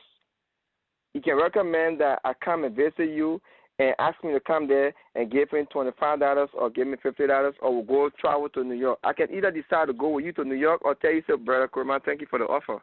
That's personal. It's different from this. This is not Madam Salih's personal property. This is our property. Liberian people, you, myself, all of us. So none of us should think that Madam Salih has exclusive right to accept or reject the recommendation. That's not true. That's a disservice to you. Forget about people who die, but you first, who live in, who can breathe. It's a disservice to you. Because the recommendation is not for Madam Salih. It's not for her to embrace or reject. It's for her to open to Liberian people. Let Liberian people make the determination. This is where Madam Salih faltered. As president, and I have no doubt in my mind, had Madam Salih allowed the recommendation to be discussed, debated in an open and transparent manner, perhaps with the kind of culture of impunity we have ingrained in us and the attitude of and the tendency of let bygone be bygone, maybe we'll not be discussing this now. But Madam Salih thought she was doing herself service. In my view, she did herself this 7 mornings, did herself service. Because the fact that she tried to suppress the recommendation, manipulate the recommendation, that's what happened in the discussion today. But it's not her personal thing. No, that's not true. It's not her bank account, what she can go into and come out. No, that's not true. This is our property. This is about us.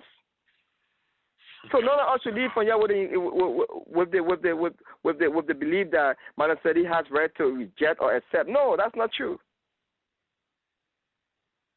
Okay.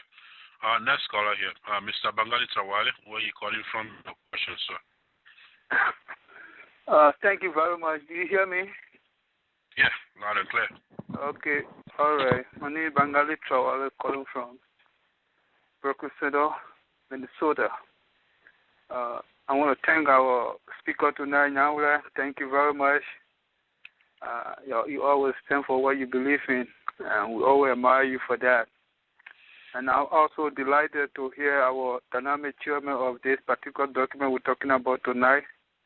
The many speakers said we would really, really love to have him on this forum so that we can have a real friendly interchange with respect to this document, because apparently he can give a better insight of it. I have a kind of loaded question, but I think it will be a little bit unfair to give you all of that.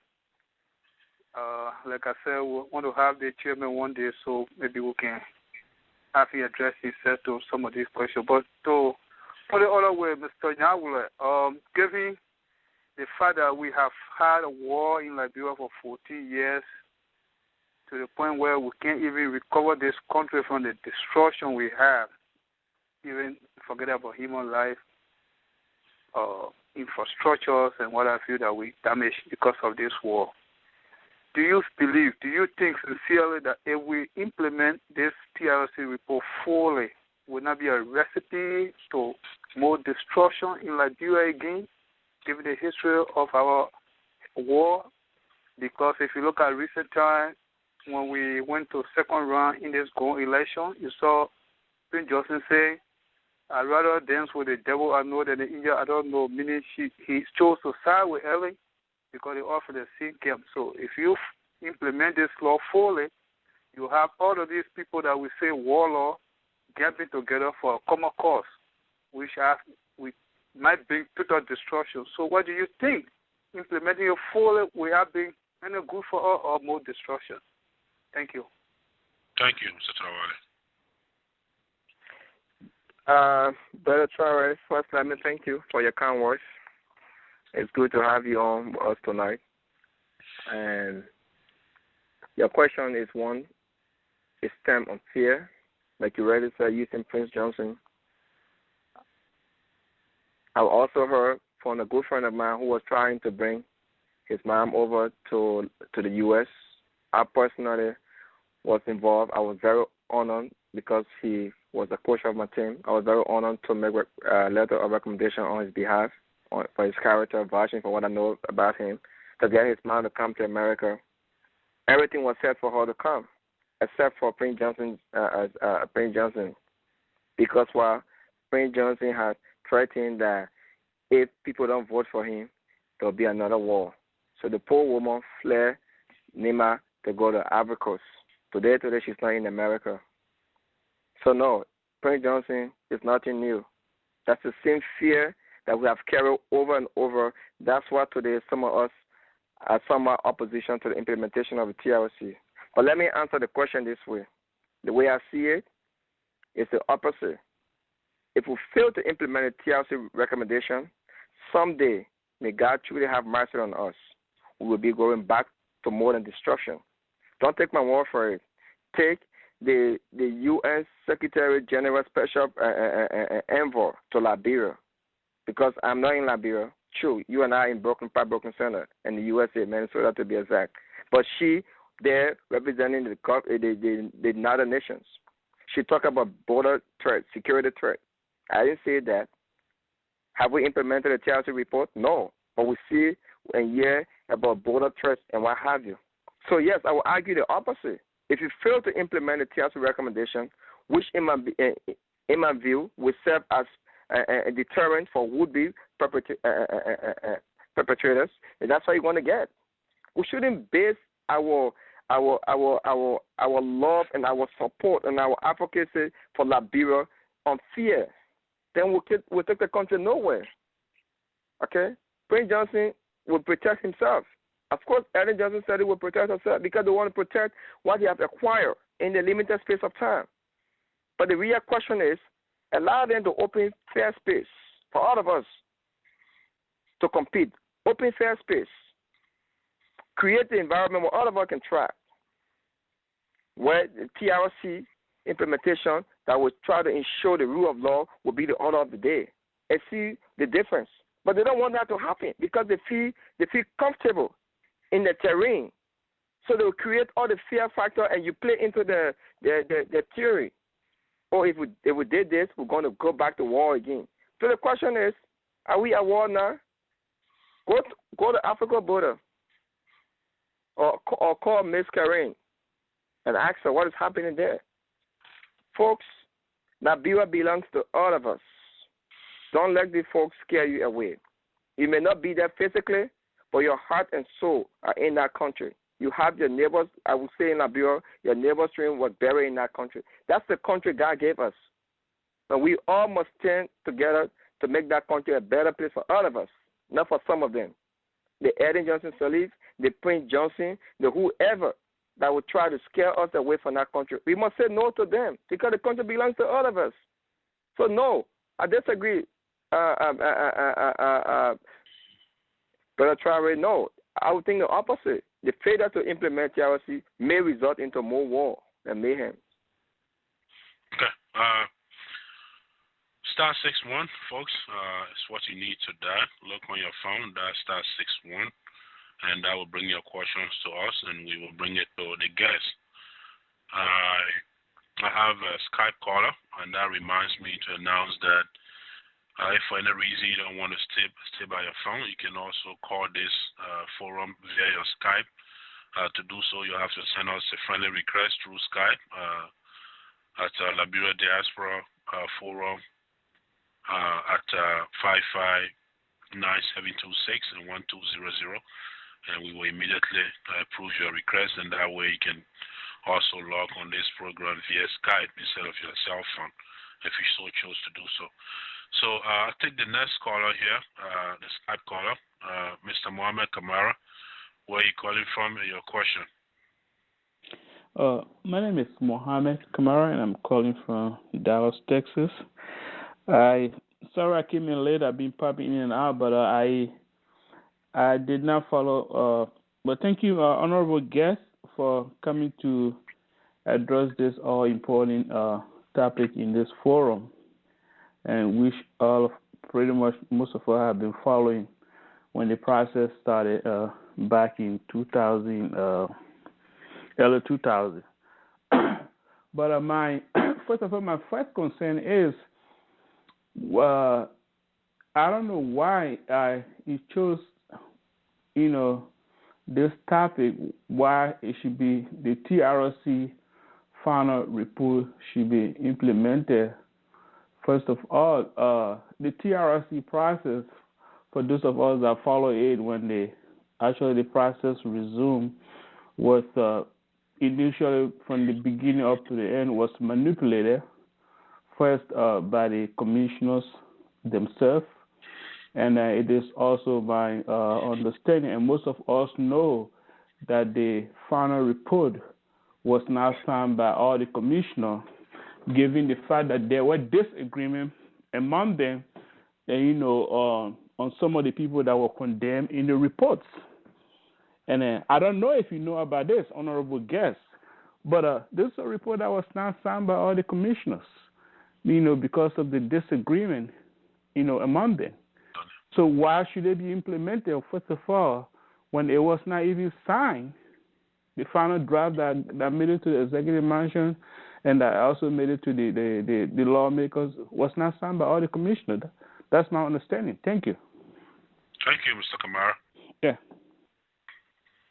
Brother Kamara, thank you so much. You begin by asking the question, why I chose this topic. If you have seen the grin on my face, then it would have answered. That would have answered your question right away. But so sorry that we're on the phone. But thank God that we can talk. This topic is not only dear to my heart, but without uncertainty, it is truly the remaking of a real Liberia, in my view, as I see it. Yes, to answer your question, yes, I am aware. Like, example, you're talking about the Sheikh, Kafumba and others who did not sign the document. I'm aware. Just because some authors of the document did not sign the document, that does not make the document invalid. People have the personal view, like you said, because of disagreement over the names of people that were recommended, either for ban for 30 years and stuff like that. Yes, you expect disagreement because people have conflicting interests. People have different philosophy. It's very common when people work together. Sometimes these things happen. But like you asked, the beginning of the question you asked, I think that should truly be the basis for the discussion and going forward. Why implement the TRC recommendation? If I may paraphrase the question, why this topic? Why implement the TRC recommendation? Because you have a stake in it, Brother Kromah. Brother Kamara, you have a stake in this. This is about your future, your children's future, your children's future, my future, my children's future, our future. That's what this is about. It's not about who signed the document or who didn't sign the document. That's irrelevant to the future of Liberia. This is about you, myself, and all of us on this conference. What kind of Liberia want to see? Do you want to see a Liberia of a rule of law, or want to see a Liberia where people can just ruin the country, kill and become minister and president, kill them, people come and worship you for killing them, and thank you for killing them? Is that the kind of country we want to see? Because Seyon did not sign the document, so then we shouldn't implement the document? Or because Brother Kamara did not sign the document, so we shouldn't implement the document? That's not a good attitude that I would take. It's true. It's true. People did not sign the document, and better known to them. But the real question should be, is it the kind of country you want to see where we can celebrate people who kill us and say, yeah, thank you for killing us, come become minister. Yeah, thank you for killing us, come become president. Is that the kind of country we want to see? I know you won't. I know that won't be your answer. Just hearing you, the concern, hearing your voice, that can be your answer. That's why we must stand together, because we want to ensure that Liberia belongs to all of us. So yes, if people didn't sign a document, but the question becomes, what is your view? What is your stand on this? Are you the one who asking, why am I silent on this? Or are you the one who asking, why am I an advocate? This is dear to my heart. That's why I choose the topic. Okay. First, we have 33 minutes remaining for the show. 33 is 10:27 here in Minnesota, and as usual, the show will be ending at 11 o'clock p.m. So I'll take the next caller here. I believe this is Mr. Weir. If I hope I'm right. About 5600-5600. Your name and where you're calling from, sir. This is Patrick Weir. Thank you, Mr. Moderator. I want to make suggest one recommendation. I would be much obliged were you to send out a message to seek those who are pro and those who are con. I think it will be a good debate, and it will help to explain certain things. And I think one of the things that Seyon Nyanwleh did tonight was to actually focus on Article 8 of the 9 that he talked about. I thought that was a brilliant thing that he did. The whole debate has three groups of people in it, the TRC debate. Those who want full implementation, those who do not want any implementation, and those who do not want full implementation. I'm on the side of those who don't want full implementation because I see injustice in it. That which I have detailed on many occasions on the internet, and that which I would do in the near future if you call for those who are not in favor of full implementation as the TRC report is. And there are many people that are calling for a need to review the TRC report. So that is my suggestion, because I am prepared to take on my own brother, my comrade, and my cousin Verdier when he talks about the constitutionality of the TRC report. I'm prepared to debate on that. So thank you very much for the effort. I hope that you continue the work and focus on the TRC report, because I think your forum will bring more light to some of the things that people have not read, because our document is too lengthy. I read it 3 times, and so I try, but others don't have that time, like Brother Nyanwleh correctly said. Thank you very much for your contribution to the debate. Thank you, Mr. Weir, and thank you for volunteering, offering yourself for a debate. We will be more than delighted to host such debate. As a matter of fact, our very first program on this show was in a debate format. Ever since then, our guests have chosen to do this way, but we'll take you up on that. We will get a hold of the chairman and see if he's willing to go head on, or if anybody else is willing. Well, as soon as we find one, we'll let you know. But thank you for your kind words, and we will, we'll keep you posted. So, ladies and gentlemen, we got exactly 30 minutes remaining to the end of this show. I'm sure we'll take all of these questions.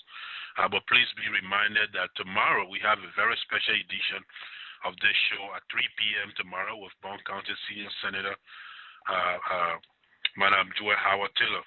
She's committed herself to come on this show tomorrow at 3 p.m. Minnesota time. That will be 4 p.m. East Coast, and she'll only be here for an hour. She's asked that questions be restricted to her public life. I think we can all understand that. So please join us tomorrow, with Bond County Senior Senator. With that said, I'll take the next question. I see Brother Ability, made a comeback. Stability, welcome back to the forum. Yeah, thank you for having me back on again. Actually, I'm very, very happy that despite the chairman of the TRC Commission, the defunct TRC Commission, and the guests, they couldn't name any article from the Liberian Constitution that gives anybody the right to come out of the TRC, or that gives right to the TRC. But still, they insisted that still it was supported by the Constitution of Liberia.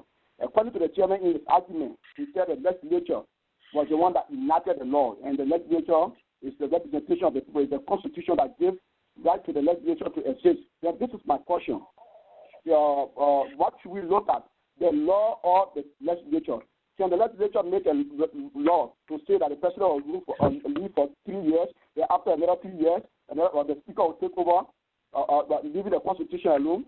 what makes it constitutional? It's the law, because we have to look at, when we're talking about the justice system, we have to look at a specific law that is expressed in the rule of law by Professor David Dati when he coined the expression, the rule of law, in his book, The Spirit of the Law. That is the supremacy of the law. Is that what we should look at, or we should look at the national legislature that is even trying to exist as a matter of, as a result of election? And having said that, also, let me make them to understand that before the TRC Act came into existence, the document that gave rise to it, there were certain portions of the Constitution of Liberia that were suspended in order to make the Constitution or the document enforceable. Don't you think it would have been necessary, again, for people to suspend those portions of the Constitution that the TRC recommendation was going to be in consultation of? Don't you think it was necessary to suspend them so that they could have some sort of legality? The tier one is, I hear the guest talking about the way the law came into existence. So which way he's talking about? Because people went to Accra, then we should have a document that is enforceable on everybody. Thank you. Thank you, Mr. Belete. Mr. Nyanwleh? Yes, sir. No, I think Brother Belete is raising serious concern that, among which have become part of the reasons why today the TRC recommendations have not been given true teeth by the government of Liberia. And I can feel his passion, and I'm so glad that he's very passionate about the Constitution of Liberia. I have no doubt maybe one day he'll be one of our scholars of the Constitution that might revisit it for us and make it better. But what I would say to Brother Abedete is that we like to draw on variables. And as a student of political science, this is where I want to use my political science knowledge right now. Before Ellen became president, it was a process that helped usher her into a presidency. And that process was called elections. Before that election, there was another government called the Interim Transitional Legislative Assembly, and also the government headed by Judy Bryan.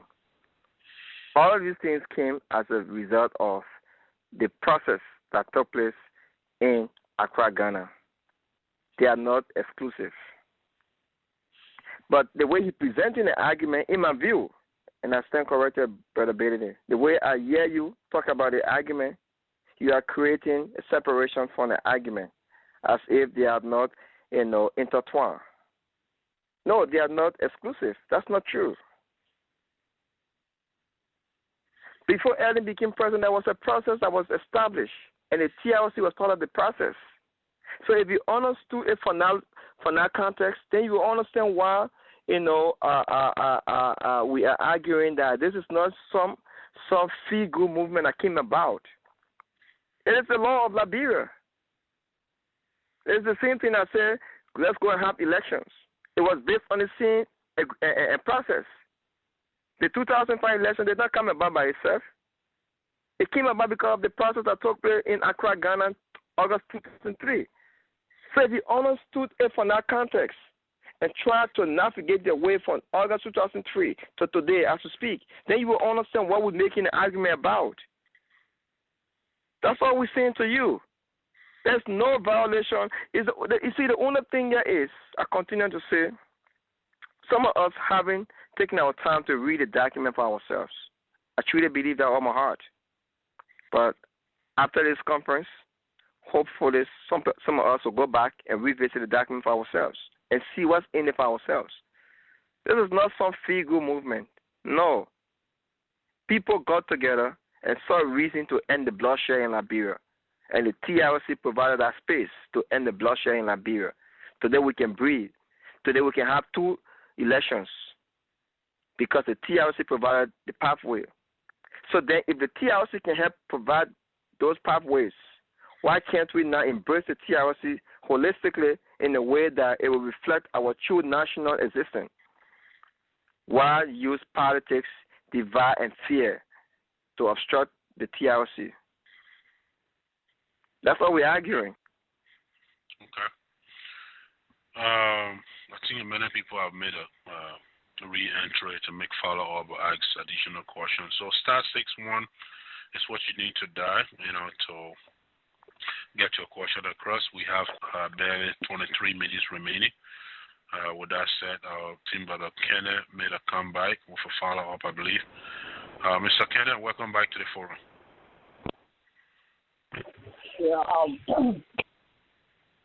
Thank you very much, Mr. Moderator.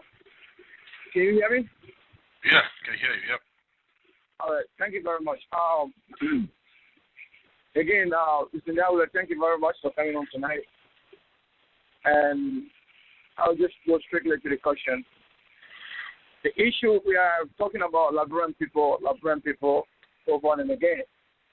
And like you said, it's not about Eric Johnson Salif or anybody else. It's about the Liberian people.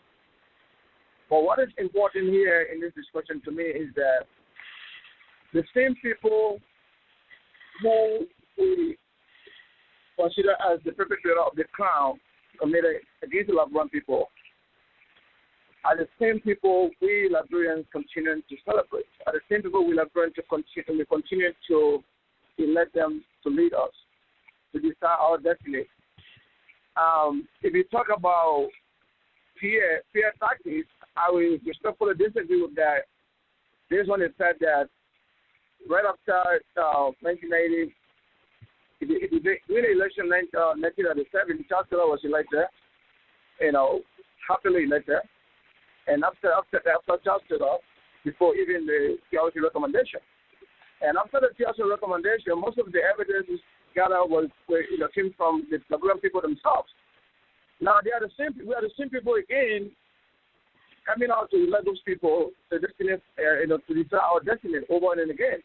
So how do we reconcile the fact that people that perpetrated crime against us, we continue to celebrate them, and then we want at the same time want justice to be served against them for perpetrating mayhem against our people? How do you reconcile the two? Thank you. Thank you, Mr. Kenneth. Yeah, Brother Kenneth. Yes, Brother Kenneth, as I said, first and foremost, I respect your disagreement. I love that, and that's what we need, because no one person has monopoly over knowledge. So I truly respect your disagreement. I love you for that. When I use the condition fear, let me borrow my brother and use my brother Travari, who asked me the question. Don't you think, the paraphrasing, don't you think if we implemented the TLC recommendation, we'll go back to war? That's the sentiment from which I was coming from when I used the word fear. And he's not alone. Many people think that same way, that if we implemented a TLC report, we'll be creating another condition for war. And we don't want to revert to war. We want to move forward. The country making progress, so let's move forward. That's why I'm using fear in that context, because only fear will make you think that way. All right? So, no, I agree with you. We celebrate and cater. We reward them with our and offices, high offices. So these people in our faces, just don't give a damn about us. So just move about and tell us, say, yes, since you re-elect me or since you give me your power, I will use your power against you. Nothing wrong about it. I can give you an example, Mr. Taylor. When Liberian people sang and dance, you kill my mind, kill my power, vote for you. No, they weren't stupid. No. They were telling Mr. Taylor, you have an opportunity to make it right. But he thought it meant people were stupid. What he did, he abused the opportunity Liberian people gave him. Today, what is he? He history. So it's the same. Liberian people are not stupid. No, we are not. The only thing about us, we are so complacent with the culture of impunity and let bygone be bygone. But some of us are trying to change that attitude gradually. And that's where you come in, people like you, to educate our people that, yes, you can still love Mr. Kromah, but then still chastise him if he did wrong. You can still love Seyon, but still chastise him if he did wrong. That's what we're doing now. And gradually our people will try to grapple with that. But we are not there yet. But we're getting there, slowly but surely. Okay. Mr. Okay, Nyanwleh, should we have put up this TRC recommendation out for referendum during this current election, you think, or should we do so at a separate time to have Liberian people have a real say so we know the percentages of our people that are truly in support of this TRC report implementation? Would that be a fair thing to do, or it has to stay the way it is? Brother Kromah, you couldn't have asked the question at the time where I was just thinking. God bless your heart. That's what we've been seeing. Maybe Ellen Johnson said he needs to contact you. Or maybe Ellen Johnson said he contacted you before. We'll not be having the discussion now. That's exactly my personal argument with the Ellen Johnson administration. She did not test the water to see whether people for it or against it. She just assumed that because they say ban 20 years or 30 years, so is the recommendation is against her.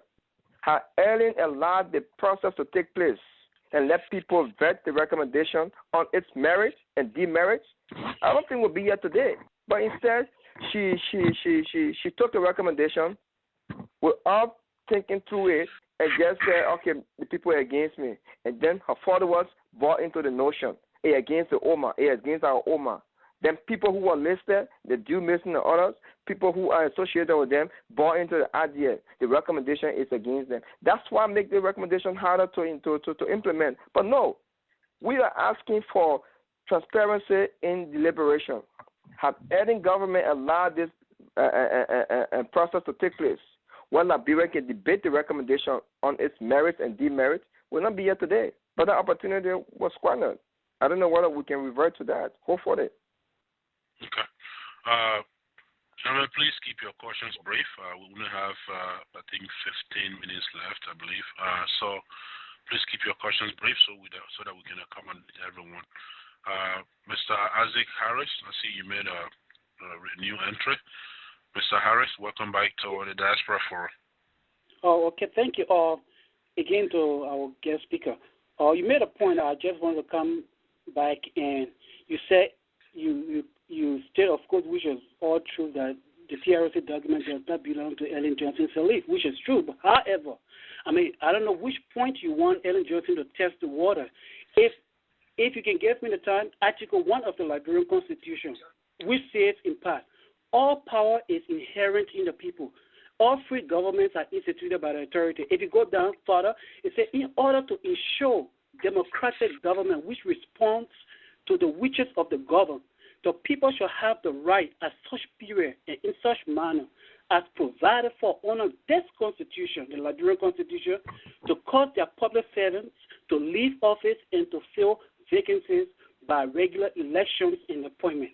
Okay, if this is not the way of the Liberian people, remember now, the TRC report came out before the re-election of Malene Joseph Sirleaf. We can argue that Madam Edith Sirleaf has the mandate of the people. When she speaks, when she acts, it's for the greater good of the people. See, if the people knew, I don't know who you're advocating for. I mean, that it should be minority or whatever, but if the people know what they know, the report came out before the election, and they voted Madam Johnson Sirleaf in, don't you think she has the mandate of the people? And it's with the mandate she has the right to select or accept or deny or implement the entire stuff. She has the mandate. Who are you fighting for? Who are you advocating for? They elect her. Thank you, Mr. Harris. Thank you. Mr. Nyanwleh. Mr. Harris, thank you for your question. And I think it's one that we need to address on a different level, but we will attempt to respond to it since you raised the question here. And please forgive me if I try to drift from your question. But I think if we are to discuss the true merit of the election, we'll have a different forum to do that. That's just me now. I'm just basing on what you just said. If you ask me to discuss the true merit of the election, then we'll have a different forum to do that. But let's assume you're asking or you're assuming that because the people voted for Edding, so it means that the people don't want the TRC. That's not true. These are two separate issues. What we seen by my phrase, the use of phrase test the water, what we meant by that is this. Has Ellen received the TRC report at the time? Because you're given 90 days after the report was submitted to her according to the TRC Act. If Ellen had opened up the report and called for public discourse of the report, public hearing about the report, public deliberation, free and transparent, so people at that time can have the opportunity to say, yes, we want the report to be implemented, or no. She didn't do that. It's different from elections, far different. I will argue, first and foremost, the credibility of election is highly contestable. What do I mean by this? Your election commissioner, who presided over the first round, having been discovered there was some foul play, true or not, that remains to be said, fled the country unknown to the people to renounce, just to send in resignation from outside country, Ghana, foreign country, to announce a resignation. Then you're asking me, or you're telling us on this conference that some of us should believe that the process was free and transparent. That's a different discussion for election. So we shouldn't go into election because elections are two different things. But that's our view on the election. True, Ellen was inaugurated as president for the second time. True, she is going around as president of Liberia. God bless her heart. But that's different from TRC report. So this is why now we have to implement TRC report, because what TRC report would do is that it would take away that so-called executive, what they call unitary executive. By unitary executive, meaning that power is exclusive and uniquely given to one unit, which is executive, the power to the president. That's the kind of country we have. But the TRC report will take away that power. Will give the power to you, Mr. Harris, to me, Mr. Nyanwleh, to Brother Kromah, to Brother Vodia, to Brother Weah, to Brother Salih, to our sister Kromah. All of us on the conference. That's what the TRC report will do. Will give the power to us, including Madam Salih. So it's no more unitary executive anymore. It's the people's power. So to talk about, the people voting Ellen Johnson Salih, meaning that they endorse the TRC report, Brother Harris, please allow me to say that these are two different things, please. Okay. Next caller, Brother Bangali Trawale. Welcome back to the forum. Thank you very much, Mr. Moderator. I just want to let me first of all say that I'm very much enjoying this show tonight. This is one of the shows that I can't just, let it go away. I'm enjoying it. Nyanwleh, you're doing very well. Thank you very much. But I just want to add on to Brother Kipatri's weird recommendation, not actually a question. He said that if possible, he wants to take on the chairman in a debate. I would really, really love this thing to be debated as he requested. But I will also add that we wait and hear from the chairman of the commission of Council of Virginia. Should he come on this show and enlighten our mind on a whole lot of implication of this particular document? Thereafter, we can set a debate, preferably between Seyon Nyanwleh and Kipatri Weah instead of the chairman until then. Because the chairman, I don't know, he's not telling me that this document should be fully implemented. Not because he's the chairman. This is a commission work. Apparently, he differs with some of the things that were said there. But as the commission agree on something, it has to go down as resolution until he comes and says, yes, I'm saying this, that it should be implemented to the fullest. Then, of course, we can set him for a debate. But for now, I think these two guys are saying yes, and the other one says no. So I'm just adding to that. Should there be any debate? For now, I can see Kipatri Weah and Nyanwleh prepare. Maybe Chairman Verdia, further elaboration will give both of them further knowledge on what they're going to debate and so on. That's why I just want to add on to the recommendation made by Brother Weah. Thank you. Thank you, Mr. Sarawal. Interestingly, Brother Weir is the one that's coming right after you. So, Honorable Nyanwleh, any comment? Are you willing to debate, Mr. Weir? You see, Bangari won't set me up because when Weir spoke, I was going to have behind you to say, Chief, let me co-moderate with you. Yeah, I'm going to beg you to co-moderate with you, but Bangari won't put me in trouble. But that's okay. But in all fairness, this is one topic that we are prepared to discuss in Liberia, also Liberia, anywhere, because it's dear to our heart. And the reason we take on this topic because we truly believe this is the true roadmap to peace to Liberia. No other thing can surpass this. Not the 2030 vision, not the PRS, poverty reduction strategy, not at all. This is truly the roadmap to Liberia. It covers everything from dual citizenship to decentralization, to economic stability, to peace and harmony, to reconciliation. The whole 9 years, the TRC covers everything. So we are waiting to debate it anywhere, anytime. We would love to get our view out there anywhere, anytime, because we're passionate about it and we believe this is the best thing that ever happened to Liberia. Okay. I'll take the next caller here. We just have 7 minutes to go. Well, quite frankly, like most Liberians, I had not read, more than a paragraph with this whole TRC thing until today. Isn't that interesting? I can just imagine how many of me out there, and I only had the courtesy of looking at the document today as part of my preparation for tonight's show. So, and now tonight I'm learning a whole lot more information about it, one of which I'm concerned about. One of our callers said earlier that the final document was not in fact signed by all of the commissioners. If that is true, isn't that troubling though? If the final document wasn't signed by all those that were supposed to sign it, I think legally that would be a good case to me in court. What do you say? No, like I said, that's legitimate concern, because if all of us went into an arrangement and it is expected for all of us to come back with some form of endorsement or something to validate the process or what have you, or invalidate the process, but then one of us say, well, I won't sign it for anything best known to me. Of course, that should be a concern.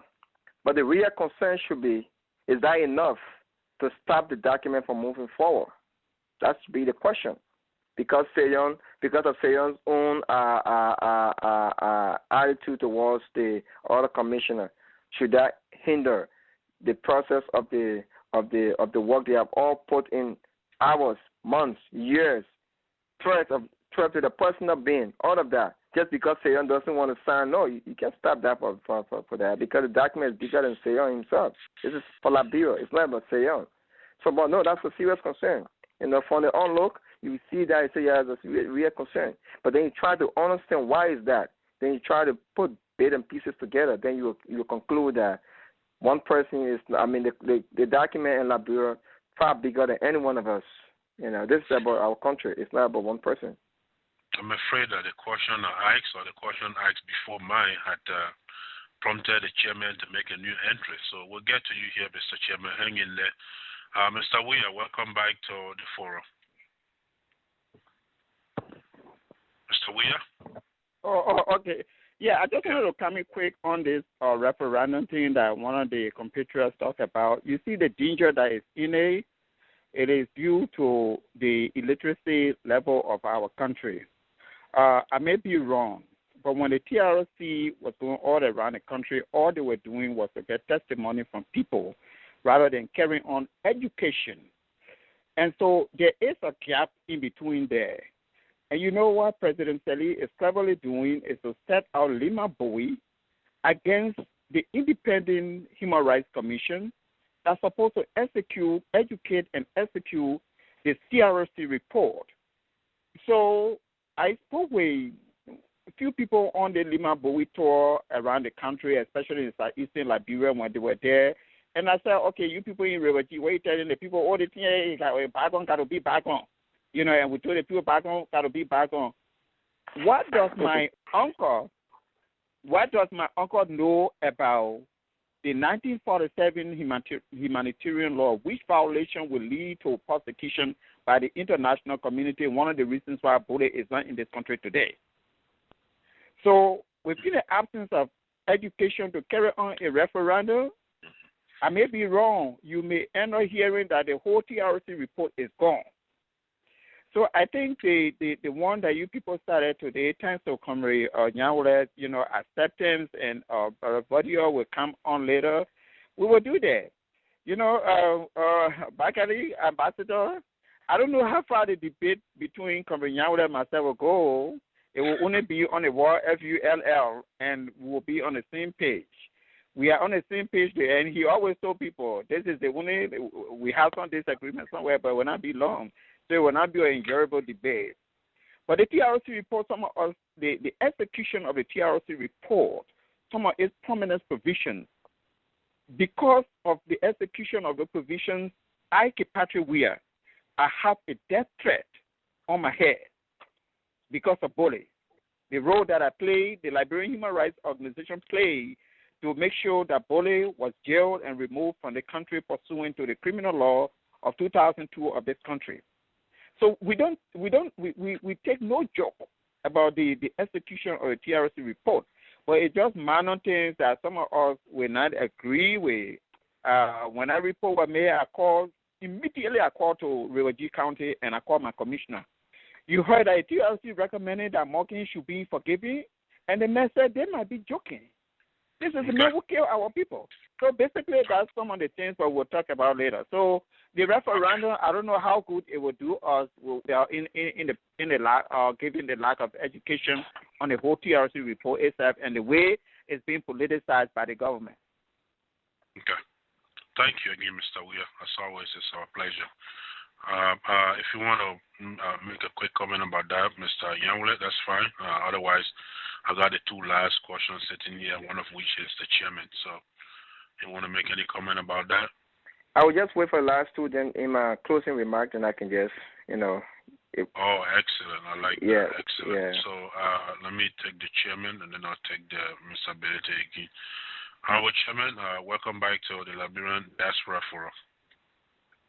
Thank you, Mr. Moderator, and I can't help but to say again the dialogue has been very, very enlightening, and I appreciate all of the comments and the inputs and opportunity to talk. It has to do with the signature. The act that created the TRC said decisions of the TRC can be made consensus. But if there is no consensus, then the TRC can take a vote. And then by majority rule, all decisions by majority rule is final and binding. And that's how the decision of the TRC was taken. On all the recommendations, we either had commissioners having consensus across the board, or we had to vote. And there were, on the issue of prosecution, some people weren't satisfied with all of the names that were listed, so we had to vote on each of the names. On the issue of the recommendation for ban, there was no vote. It was almost unanimous. But notwithstanding, there were some people who chose not to sign, and we couldn't deny people of a decision. To not sign is a decision they made. But as a commission, we said, look, sign it and state your reservation for the records, and it will be stated. And so two commissioners still went on and said they wouldn't sign. But the majority, so we didn't have consensus, but we had a majority that made a decision. So the two did not take the majority away from the commission. At that, we prevailed on them to state their positions why they weren't signed just for the records. And they didn't do that until after the reports were being printed and all of that. So we ran out of time, we ran out of funding to print their decisions. The reasons why they didn't sign the report. So basically, like our honorable guest stated, it doesn't take anything away from the TRC because it's part of the TRC laws. All processes are governed by rules and regulations. The TRC own regulations addresses that. And the act that created the TRC said, make decisions by consensus. If you do not have consensus, take a vote, and majority becomes the decision. So the report was a majority decision report, and it represents the TRC. Okay. Daddy, sir? Yes, sir. Thank you. Thank you. Well, yeah, like you said, so I'll take the last caller for the night. We are 1 minute over the time, so I'll take the last caller. And then your closing remark, you can briefly touch all of them. Let me once again remind you that tomorrow at 3 p.m. Minnesota time, 3 p.m. Central Time, that will be 4 p.m. East Coast, we'll have Madam Joy Howard Taylor, the senior senator from Bond County, on this show. She has committed herself to 1 hour only, 45 minutes to an hour.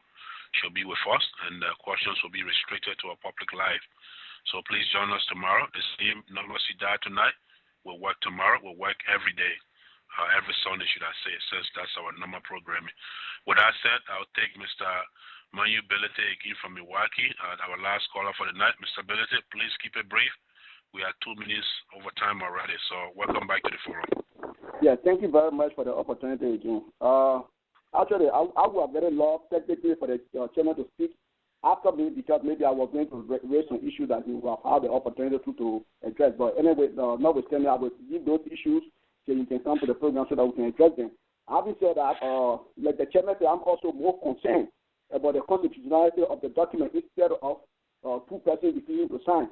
Because even the Obama FTA law that was passed here, everybody on the Supreme Court of the United States that signed it. So in the Democratic person, voting is encouraged. We look at majority rule. Having said that, let me go back to my question now. The guest said right now that Taylor was given an opportunity to turn the table around, but it was not because of the fear factor. Then what do you have to say, or what justifiable argument do you have against those same people that are supporting Madaseli also coming up with similar argument that Madaseli was also given an opportunity? It's not because of any fear factor that bringing people law for. The same argument you have in favor of Chancellor. What argument you have to refute the argument of that same argument in favor of Madaseli? I didn't get the. You said Chancellor was given an opportunity. There was a caller who called and asked. He said that, first of all, to say that Liberian people were afraid of those people, no, they were not afraid of them. That was the person comment that because they elected Madaseli after the TRC report. So if they didn't want Madaseli and they wanted justice, they wouldn't have elected her.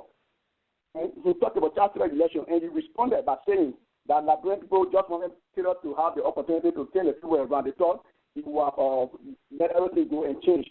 Don't you think, too, that was the same thing about Madaseli? Maybe the people of Nigeria, they have no problem with the war laws. They love them. That's what Prince Johnson came number saying in the election. If you even look at the histories of election in Nigeria, war laws, all those who participated in the war, they have been getting higher marks than those that have participated, those that have never participated at all. So don't you think we love war laws? Yeah. So, okay. Wow. Mr. Nyanwleh, you got a better understanding of it now? Yeah, sure. Okay. So yeah, if you want to, do your closing remark and briefly touch those, that's fine with me. It's 5 after 11, so we'll just consider this as your closing remark, if you don't mind. Yes, certainly. I will go straight to it. Yeah, very quickly. Let me comment on the concern Brother Belete raised, because that's a very serious argument he's making.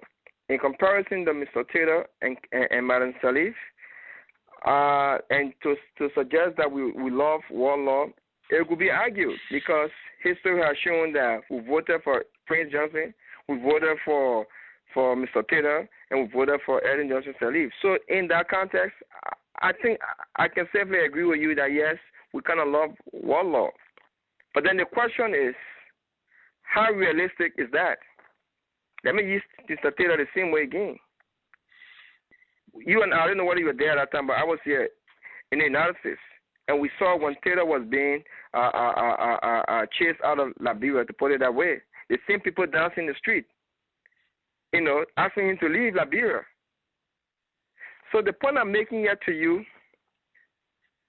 we are to some extent, we are unpredictable. I don't think it's a law for war law or so. I think Liberian people, we still have that ingrained culture of complacency and let bygones be bygone attitude. And I would argue also it's all based on fear too. Let's just leave it. At least the papa trying or the old man trying. Let's just leave it. You know what I mean? How can we put new person there and stuff like that? Let people just be there. But it's not realistic because we saw it with Mr. Taylor. The same people that sang, he came on my, I vote for you. Hey, Papa, we love you. The same people that say, Papa, calm down. But let me close by saying, you know, I couldn't have been more honored to be on this conference tonight. I truly want to bless you, Brother Kromah, and my dear friend, Brother Siddiqui, who truly, you know, offered me this opportunity through you. And I want to thank you for allowing me to be on your show tonight. Especially, I want to thank all of our guests for their input, their interaction. I mean, it was so enriching. I learned a lot from all of you. Your questions you asked, your comments you made, everything helped to enforce my position on the implementation of the TRC because I learned from you. There are some questions you asked I had to think twice to answer. All of these things for me in a learning process. But I'm more grateful to have the presence of our own author, my boss man, the Honorable Jerome Vordier, on the line to help answer some of the critical questions you raised. I can't wait to see, you know, Mr. Vordier on the show to come back and learn more from him and listen to him articulate the positions, you know, as he authored them.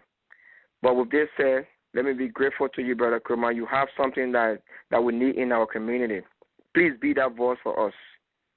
Open the avenue for many of us to come and speak on your show because you have provided that opportunity to all of us. Thank you for having me. God bless Liberia and God bless all of us. But let me leave you with this. Go home and ask yourself, which one are you? Are you the silent one or are you the advocate for the implementation of TRC? God bless Liberia. Thank you so much.